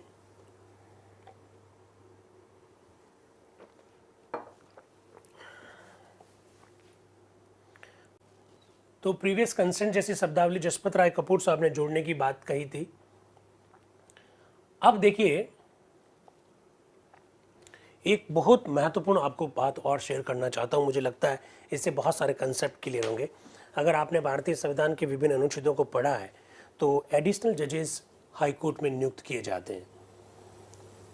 आपको मालूम है अपर न्यायाधीश हाई कोर्ट में नियुक्त किए जाते हैं। और अगर आपको मालूम हो तो रिटायर्ड जजेस के संदर्भ में भी प्रोविजंस है। रिटायर्ड जज जब नियुक्त किया जाता है तो इसलिए नियुक्त किया जाता है। कई बार कार्यभार कोर्ट्स में बढ़ जाता है, तो ऐसी स्थिति में जो रिटायर्ड जज हो गया है तो उनसे अनुमति लेकर हम उनको वापस नियुक्त कर सकते हैं कोर्ट में। तो ये जो जजेस पुनर्नियुक्त होते हैं, रीअपॉइंट जो होते हैं, हम ऐसा अक्सर बोलते हैं कि उन्हें वो सभी प्रकार के विशेषाधिकार प्राप्त होंगे जो नियमित न्यायाधीश को प्राप्त होते हैं, ऐसा अक्सर हम लोग बोलते हैं। ये जो विशेषाधिकार जो शब्द है, इसकी आज परिभाषा आएगी और बड़ी गजब की परिभाषा आएगी, और मुझे लगता है कि तकनीकी शब्दों को समझने में ये हमारी काफ़ी मदद करेगा। जरा देखिएगा,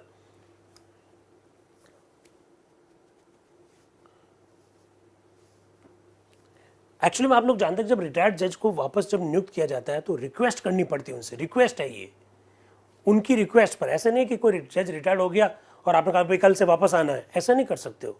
उनकी रिक्वेस्ट पर, उनकी रिक्वेस्ट पर आप वापस नियुक्त करेंगे। तो क्या ऐसे जजेस को वे सारे विशेषाधिकार प्राप्त होते हैं जो एक नियमित न्यायाधीश को प्राप्त होते हैं? तो कॉन्स्टिट्यूशन में ये लिखा हुआ है कि बिल्कुल नियमित न्यायाधीश को जो विशेषाधिकार प्राप्त होते हैं वो इनको भी प्राप्त होंगे। तो इस विशेषाधिकार में क्या वेतन आता है, ये प्रश्न पूछा जाएगा। उस प्रश्न का जवाब आपको मिलने वाला है। तो ये कुछ बातें हैं जो मुझे लगता है कि इस प्रकार की बातें अपने को पता होनी चाहिए। वो ये पूछ रहे हैं कि विशेषाधिकार शब्द में वेतन प्राप्त करने का अधिकार समाविष्ट होगा कि नहीं होगा, वो इस प्रकार की बात पूछना चाहते हैं। तो डॉक्टर अंबेडकर जवाब देंगे इसका।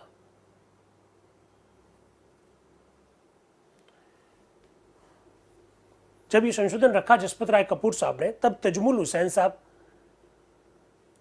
कुछ बोलना चाहते हैं। वो देखिए, अध्यक्ष महोदय, अनुच्छेद 200 में ये प्रणाली लिखी है जिसके अनुसार हाईकोर्ट के रिटायर्ड जज को वापस आकर अस्थायी रूप से न्यायाधीश के कर्तव्यों का निर्वहन करने के लिए कहा जा सकता है। इसमें यह कहा गया कि उस उच्च न्यायालय का मुख्य न्यायाधिपति ही उससे प्रार्थना कर सकता है कि वह आकर न्यायाधीश के रूप में बैठे। यदि वह सहमत हो जाए तो हाँ, उसे उस समय के लिए नियुक्त कर दिया जाएगा। मेरे माननीय मित्र जसपत राय कपूर साहब का एक संशोधन है जिसमें यह कहा गया कि उस न्यायालय के मुख्य न्यायाधिपति के स्थान पर राष्ट्रपति को उसे बुलाना चाहिए। मेरे ख्याल से दोनों में बहुत कम अंतर है, चाहे मुख्य न्यायाधिपति प्रार्थना करे चाहे राष्ट्रपति करे। किंतु व्यक्तिगत रूप से मेरा ख्याल है कि ऐसे मामलों में जबकि एक सेवानिवृत्त न्यायाधीश को वापस बुलाया जाना है तो संघ के राष्ट्रपति के द्वारा नियुक्त किया गया था, और जिससे कि मुख्य न्यायाधिपति सुपरिचित है, तो कोई कारण नहीं है कि दिन प्रतिदिन के मामले में हम राष्ट्रपति से ये काम करने के लिए कहें। मुख्य न्यायाधिपति प्रत्येक निवृत्त न्यायाधीश को जानता है, उनके गुण अवगुण को जानता है। मेरा निवेदन है कि श्री जसपत राय कपूर का यह संशोधन ठीक नहीं है, इसलिए मैं इसका विरोध करता हूँ। एक्चुअली में वो ये कह रहे हैं कि राष्ट्रपति को उनको नियुक्त नहीं करना चाहिए रिटायर्ड जजेस को वापस। उनके नियुक्त करने की जिम्मेदारी उस हाईकोर्ट के मुख्य न्यायाधीश के ऊपर होनी चाहिए। राष्ट्रपति से आप सहमति ले लीजिए, लेकिन नियुक्त जो है हाईकोर्ट का मुख्य न्यायाधीश करेगा। और उसके पीछे वो कारण क्या बता रहे हैं? वो कह रहे हैं राष्ट्रपति को उस राज्य के हाईकोर्ट का कौन न्यायाधीश कैसा रहा, उसमें क्या गुण है क्या अवगुण है पता थोड़ी होता है, लेकिन हाईकोर्ट के मुख्य न्यायाधीश हर न्यायाधीश से परिचित होता है। तो रिटायर्ड होने के बाद में उसको वापस नियुक्त करने की जो जिम्मेदारी है हाईकोर्ट के मुख्य न्यायाधीश के ऊपर डाली जानी चाहिए, ऐसी बात वो कह रहे हैं। रोहिणी कुमार चौधरी जी क्या कह रहे हैं? अध्यक्ष महोदय, मैं इस अनुच्छेद में मेरे माननीय मित्र जसपत राय कपूर द्वारा संशोधित रूप में स्वागत करता हूं, परंतु को हटाने के विषय में उन्होंने जो कुछ कहा उसका भी मैं समर्थन करता हूं, ऐसा वो कह रहे हैं। फिर अध्यक्ष साहब जो है वो उन्हें टोकेंगे कि आप उन्हीं विषय पर वापस चर्चा कर रहे हैं जिस पर हम चर्चा कर चुके हैं। अब आ रहे हैं डॉक्टर बख्शी टेकचंद जी, बार बार आपको बताया गया उनके बारे में।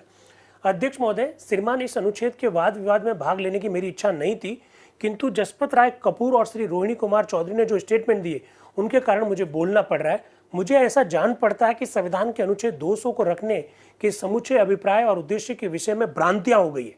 ऐसा समझा जाता है कि इस अनुच्छेद का उद्देश्य उस अनुच्छेद को अवैध बनाना है जो इस सदन ने पहले ही पारित कर दिया है कि हाईकोर्ट के न्यायाधीश अनिवार्यतः 60 वर्ष की आयु में निवृत्त हो जाएंगे। ये माना जाता है कि हाईकोर्ट का मुख्य न्यायाधीश अनुच्छेद 200 में प्रदत्त शक्तियों के अधीन कार्य करते हुए एक रिटायर्ड जज से, जो कि उसका मित्र या कर्पा पात्र हो, ये कह सकता है कि वह आकर न्यायाधीश बन जाए और उसे बहुत समय के लिए वहां रख सकता है। अब देखिए, बख्शी टेकचंद जी कह रहे हैं कि अगर हाईकोर्ट के मुख्य न्यायाधीश को अगर ये पावर दे दिया तो ऐसी स्थिति में वो अपना जो खास मित्र है उसको वापस नियुक्त करवा देगा और पता नहीं कितने अवधि तक के लिए नियुक्त करा देगा। ऐसा तर्क आया, ये बातें भी अपने को मालूम होना चाहिए। आगे वो कह रहे हैं श्री चौधरी को यह संदेह है कि ये काल अवधि 2 वर्ष से अधिक भी हो सकती है, अर्थात एक न्यायाधीश जो 60 वर्ष की आयु में नियुक्त हुआ है वो 2 वर्ष पश्चात 62 वर्ष की आयु में वापस बुलाया जाएगा और पता नहीं कितने समय तक के लिए रखा जा सकता है अगर आपने ये जिम्मेदारी हाईकोर्ट के मुख्य न्यायाधीश के ऊपर छोड़ दी तो। ठाकुरदास भार्गव कह रहे हैं प्रश्न ये है कि क्या इस अनुच्छेद का यह अर्थ भी निकाला जा सकता है या नहीं।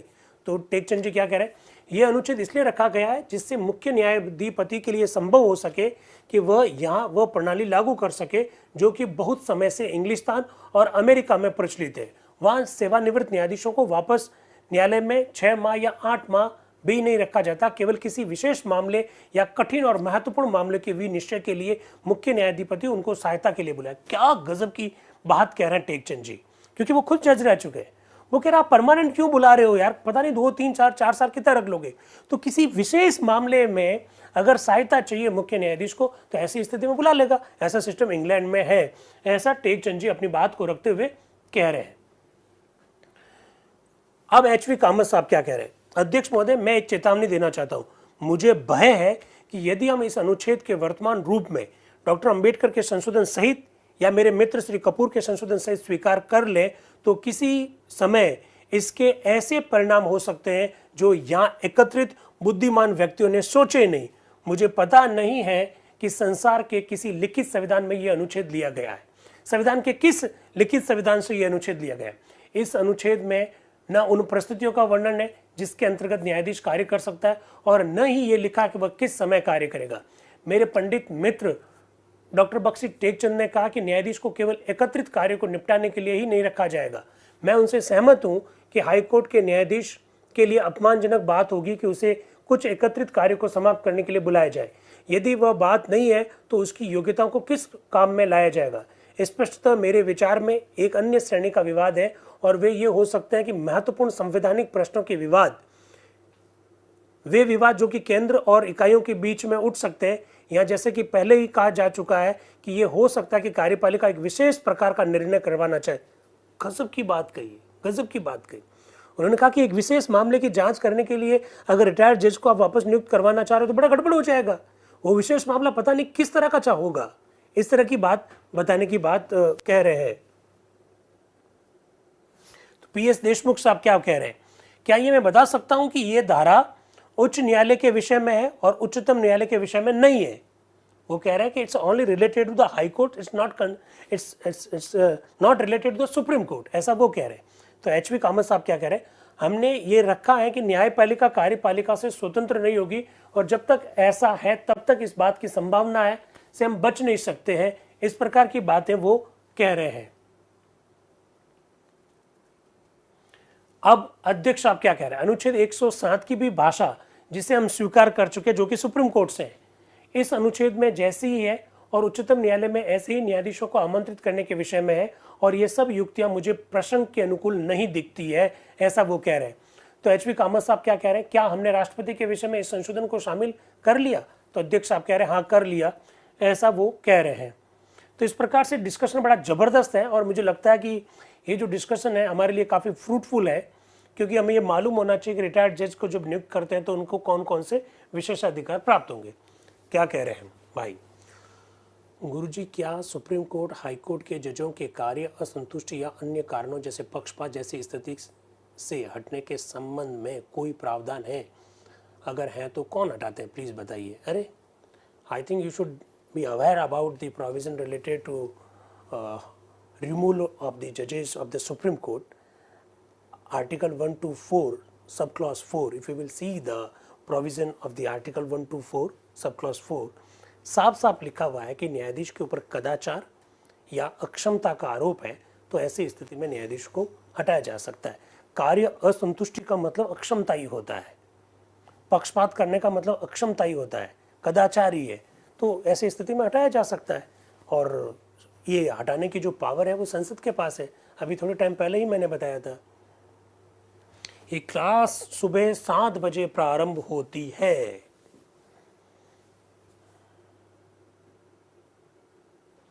तो इस तरह से ये चर्चा जो हो रही है वो मैंने आपके सामने रखने की कोशिश की है।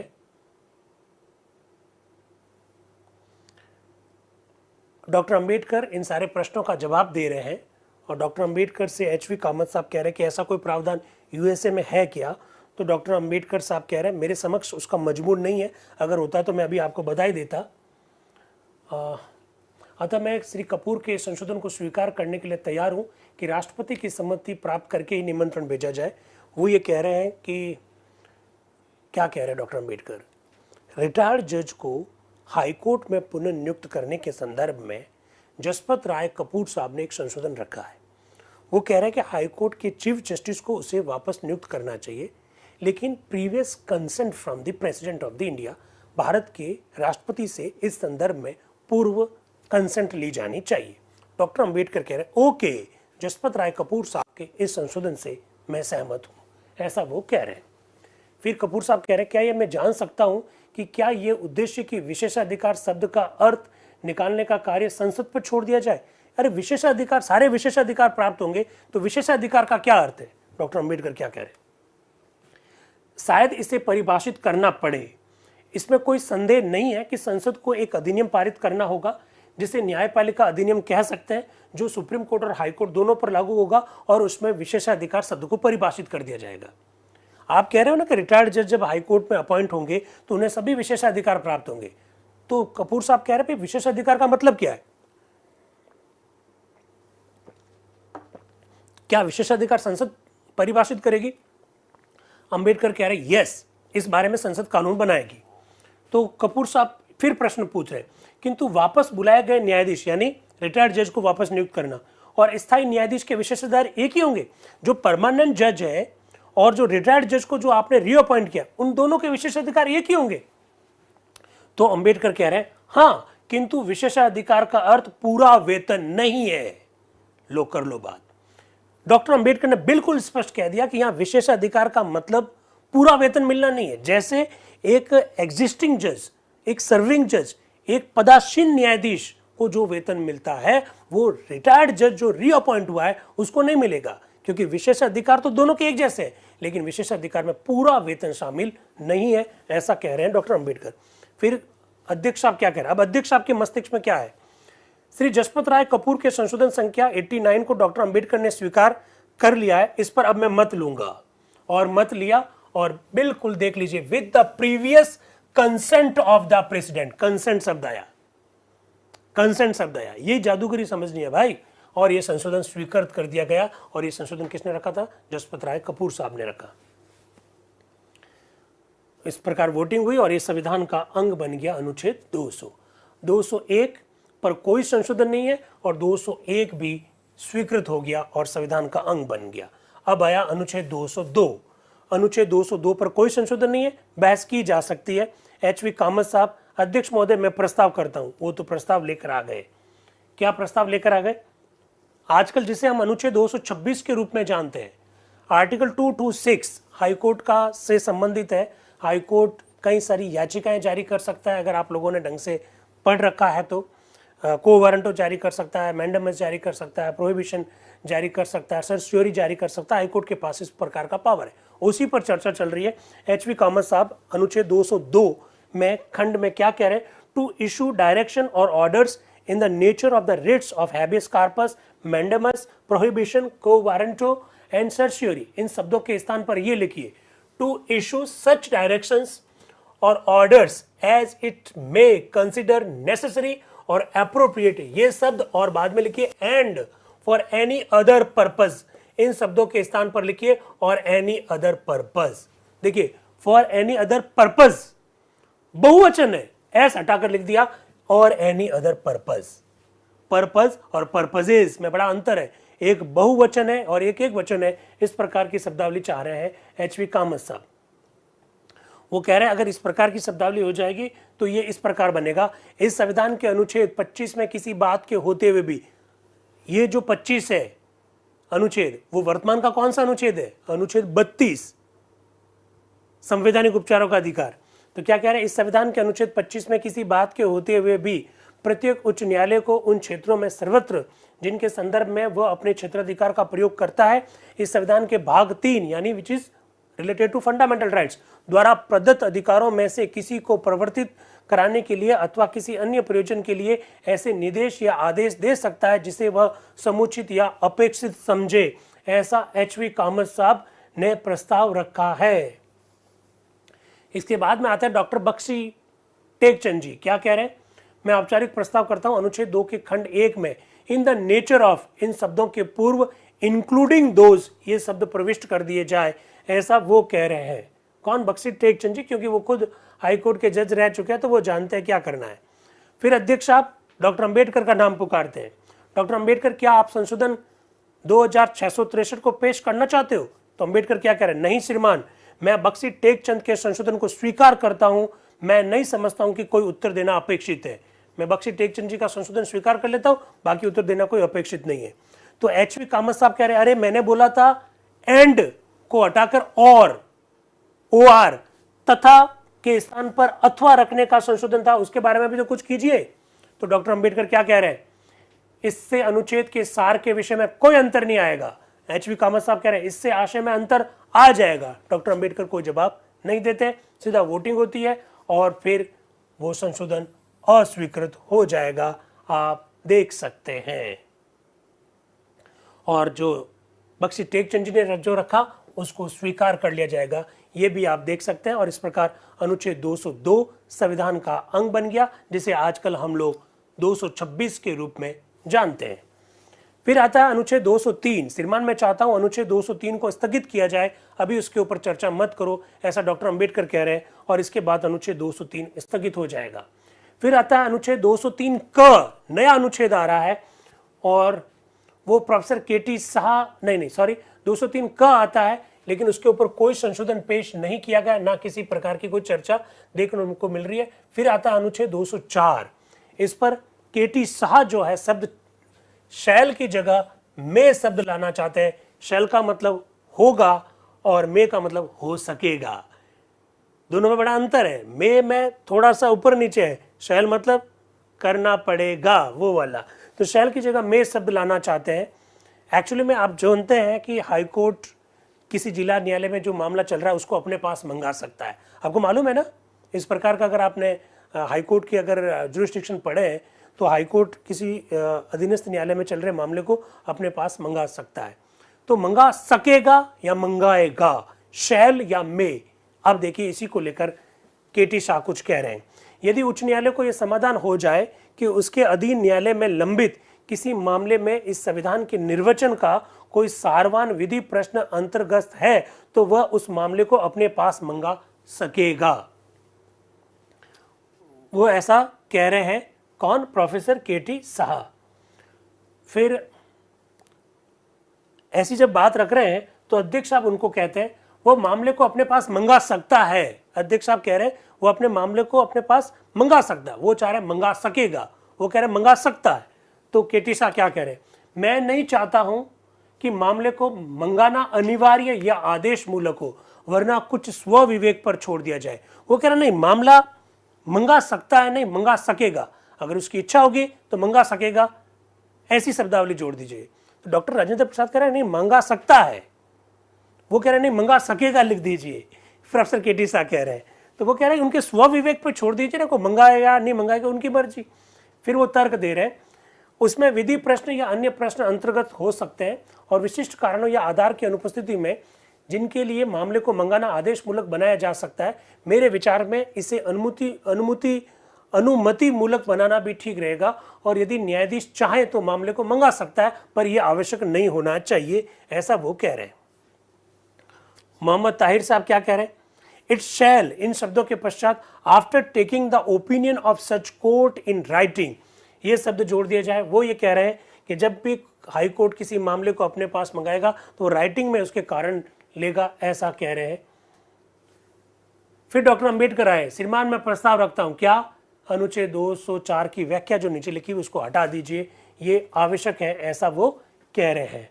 तो इस प्रकार से चर्चा आगे बढ़ रही है। आप देख सकते हैं कि एक एक अनुच्छेद को लेकर किस प्रकार से संविधान सभा में बहस है। और इसके बाद में तजमुल हुसैन साहब आ रहे हैं, वो क्या कह रहे हैं? अध्यक्ष महोदय, हाईकोर्ट के पास किसी मामले के अभिलेख को मंगाने और उसे निपटाने की शक्ति तो स्वयं ही प्राप्त है, ऐसा वो कह रहे हैं। अनुच्छेद 204 में भी कहा गया कि यदि किसी मामले को संविधान का इंटरप्रिटेशन से संबंधित मामला है तो उसे अपने पास मंगाने का अधिकार होना चाहिए, इसके लिए किसी अनुच्छेद को रखने की आवश्यकता नहीं है। इसलिए वो डॉक्टर अंबेडकर ने जो संशोधन रखा वो ठीक है, मैं उसका समर्थन कर रहा हूं, ऐसा वो कह रहे हैं। अध्यक्ष आप बोल रहे हैं, अब मैं चाहता हूं कि हम उठने से पहले इस अनुच्छेद को निपटा दें। 12 बज चुके हैं लेकिन हम चाहते हैं कि आज इस अनुच्छेद को निपटा ही दें। तो डॉक्टर अंबेडकर कहे नहीं, मुझे मंत्रिमंडल की मीटिंग में जाना है, इसलिए मैं तो जा रहा हूं। अंबेडकर कहते हैं मुझे भय है कि मुझे 12 बजे तो मंत्रिमंडल की एक बैठक में जाना है। तो अध्यक्ष साहब क्या कह रहे हैं? तो मैं समझता हूं कि संशोधन के पक्ष विपक्ष में अधिक कुछ कहने के लिए नहीं है, जो कुछ कहा जा सकता था कहा जा चुका है, अब अधिक स्टेटमेंट की जरूरत नहीं है। तो डॉक्टर अंबेडकर बोलते हैं मेरे मित्र श्री भारती ने जो बात कही थी उनके विषय में। तो एच वी कामत साहब कह रहे हैं श्रीमान आपने मुझे बोलने के लिए कहा है, मैं 2-3 मिनट में से अधिक समय नहीं लूंगा, मैं अभी बोलूं या कल? तो अध्यक्ष साहब कह रहे हैं अब तो आप कल ही बोलना। अब सदन कल प्रातः काल के 8 बजे तक के लिए स्थगित हो गया। हाँ, अब सदन कल प्रातः काल के 8 बजे तक के लिए स्थगित रहेगा, ऐसा उन्होंने घोषणा की। लेकिन देखिए नीचे क्या लिखा हुआ है, तत्पश्चात सभा बुधवार तारीख 8 जून 1949 के 9 बजे तक के लिए स्थगित हो गई। बात कही 8 बजे के लिए और यहां लिखा हुआ 9 बजे, इसका मतलब एरर है। एरर है, ऊपर में एरर है 8 बजे तक के लिए या 9 बजे तक के लिए एरर है, ये देखना होगा। और उस देखने के लिए हमको कल तक का क्या करना पड़ेगा, इंतजार करना पड़ेगा। कल बैठक 8 बजे होती है तो हम समझेंगे ये 9 गलत छप गया, और कल बैठक अगर 9 बजे होती है तो हम समझेंगे ऊपर वाला 8 जो है गलत छप गया। इसको तो हम सस्पेंस ही रखना चाहते हैं, ऐसा मेरा निवेदन रहेगा। पर हमारी बैठक तो सुबह 7 बजे ही शुरू हो गई। मैं मेरे YouTube के सभी साथियों का बड़ा आभारी हूँ कि जो रोजाना जुटते हैं और हजारों लोगों तक इस बात को पहुँचाते हैं। Zoom के साथी तो खैर है ही है, YouTube के साथियों से अलविदा लेता हूँ। मेरा टेक्निकल टीम से निवेदन रहेगा कि YouTube के साथियों को ये मैसेज पहुँच जाए कि कल सुबह हम 7 बजे वापस मिलेंगे। सुबह 7 बजे 8 जून 1949। YouTube वालों को फ्री कर दीजिए। 8 जून 1949 को जो बहस हुई उस पर चर्चा हम लोग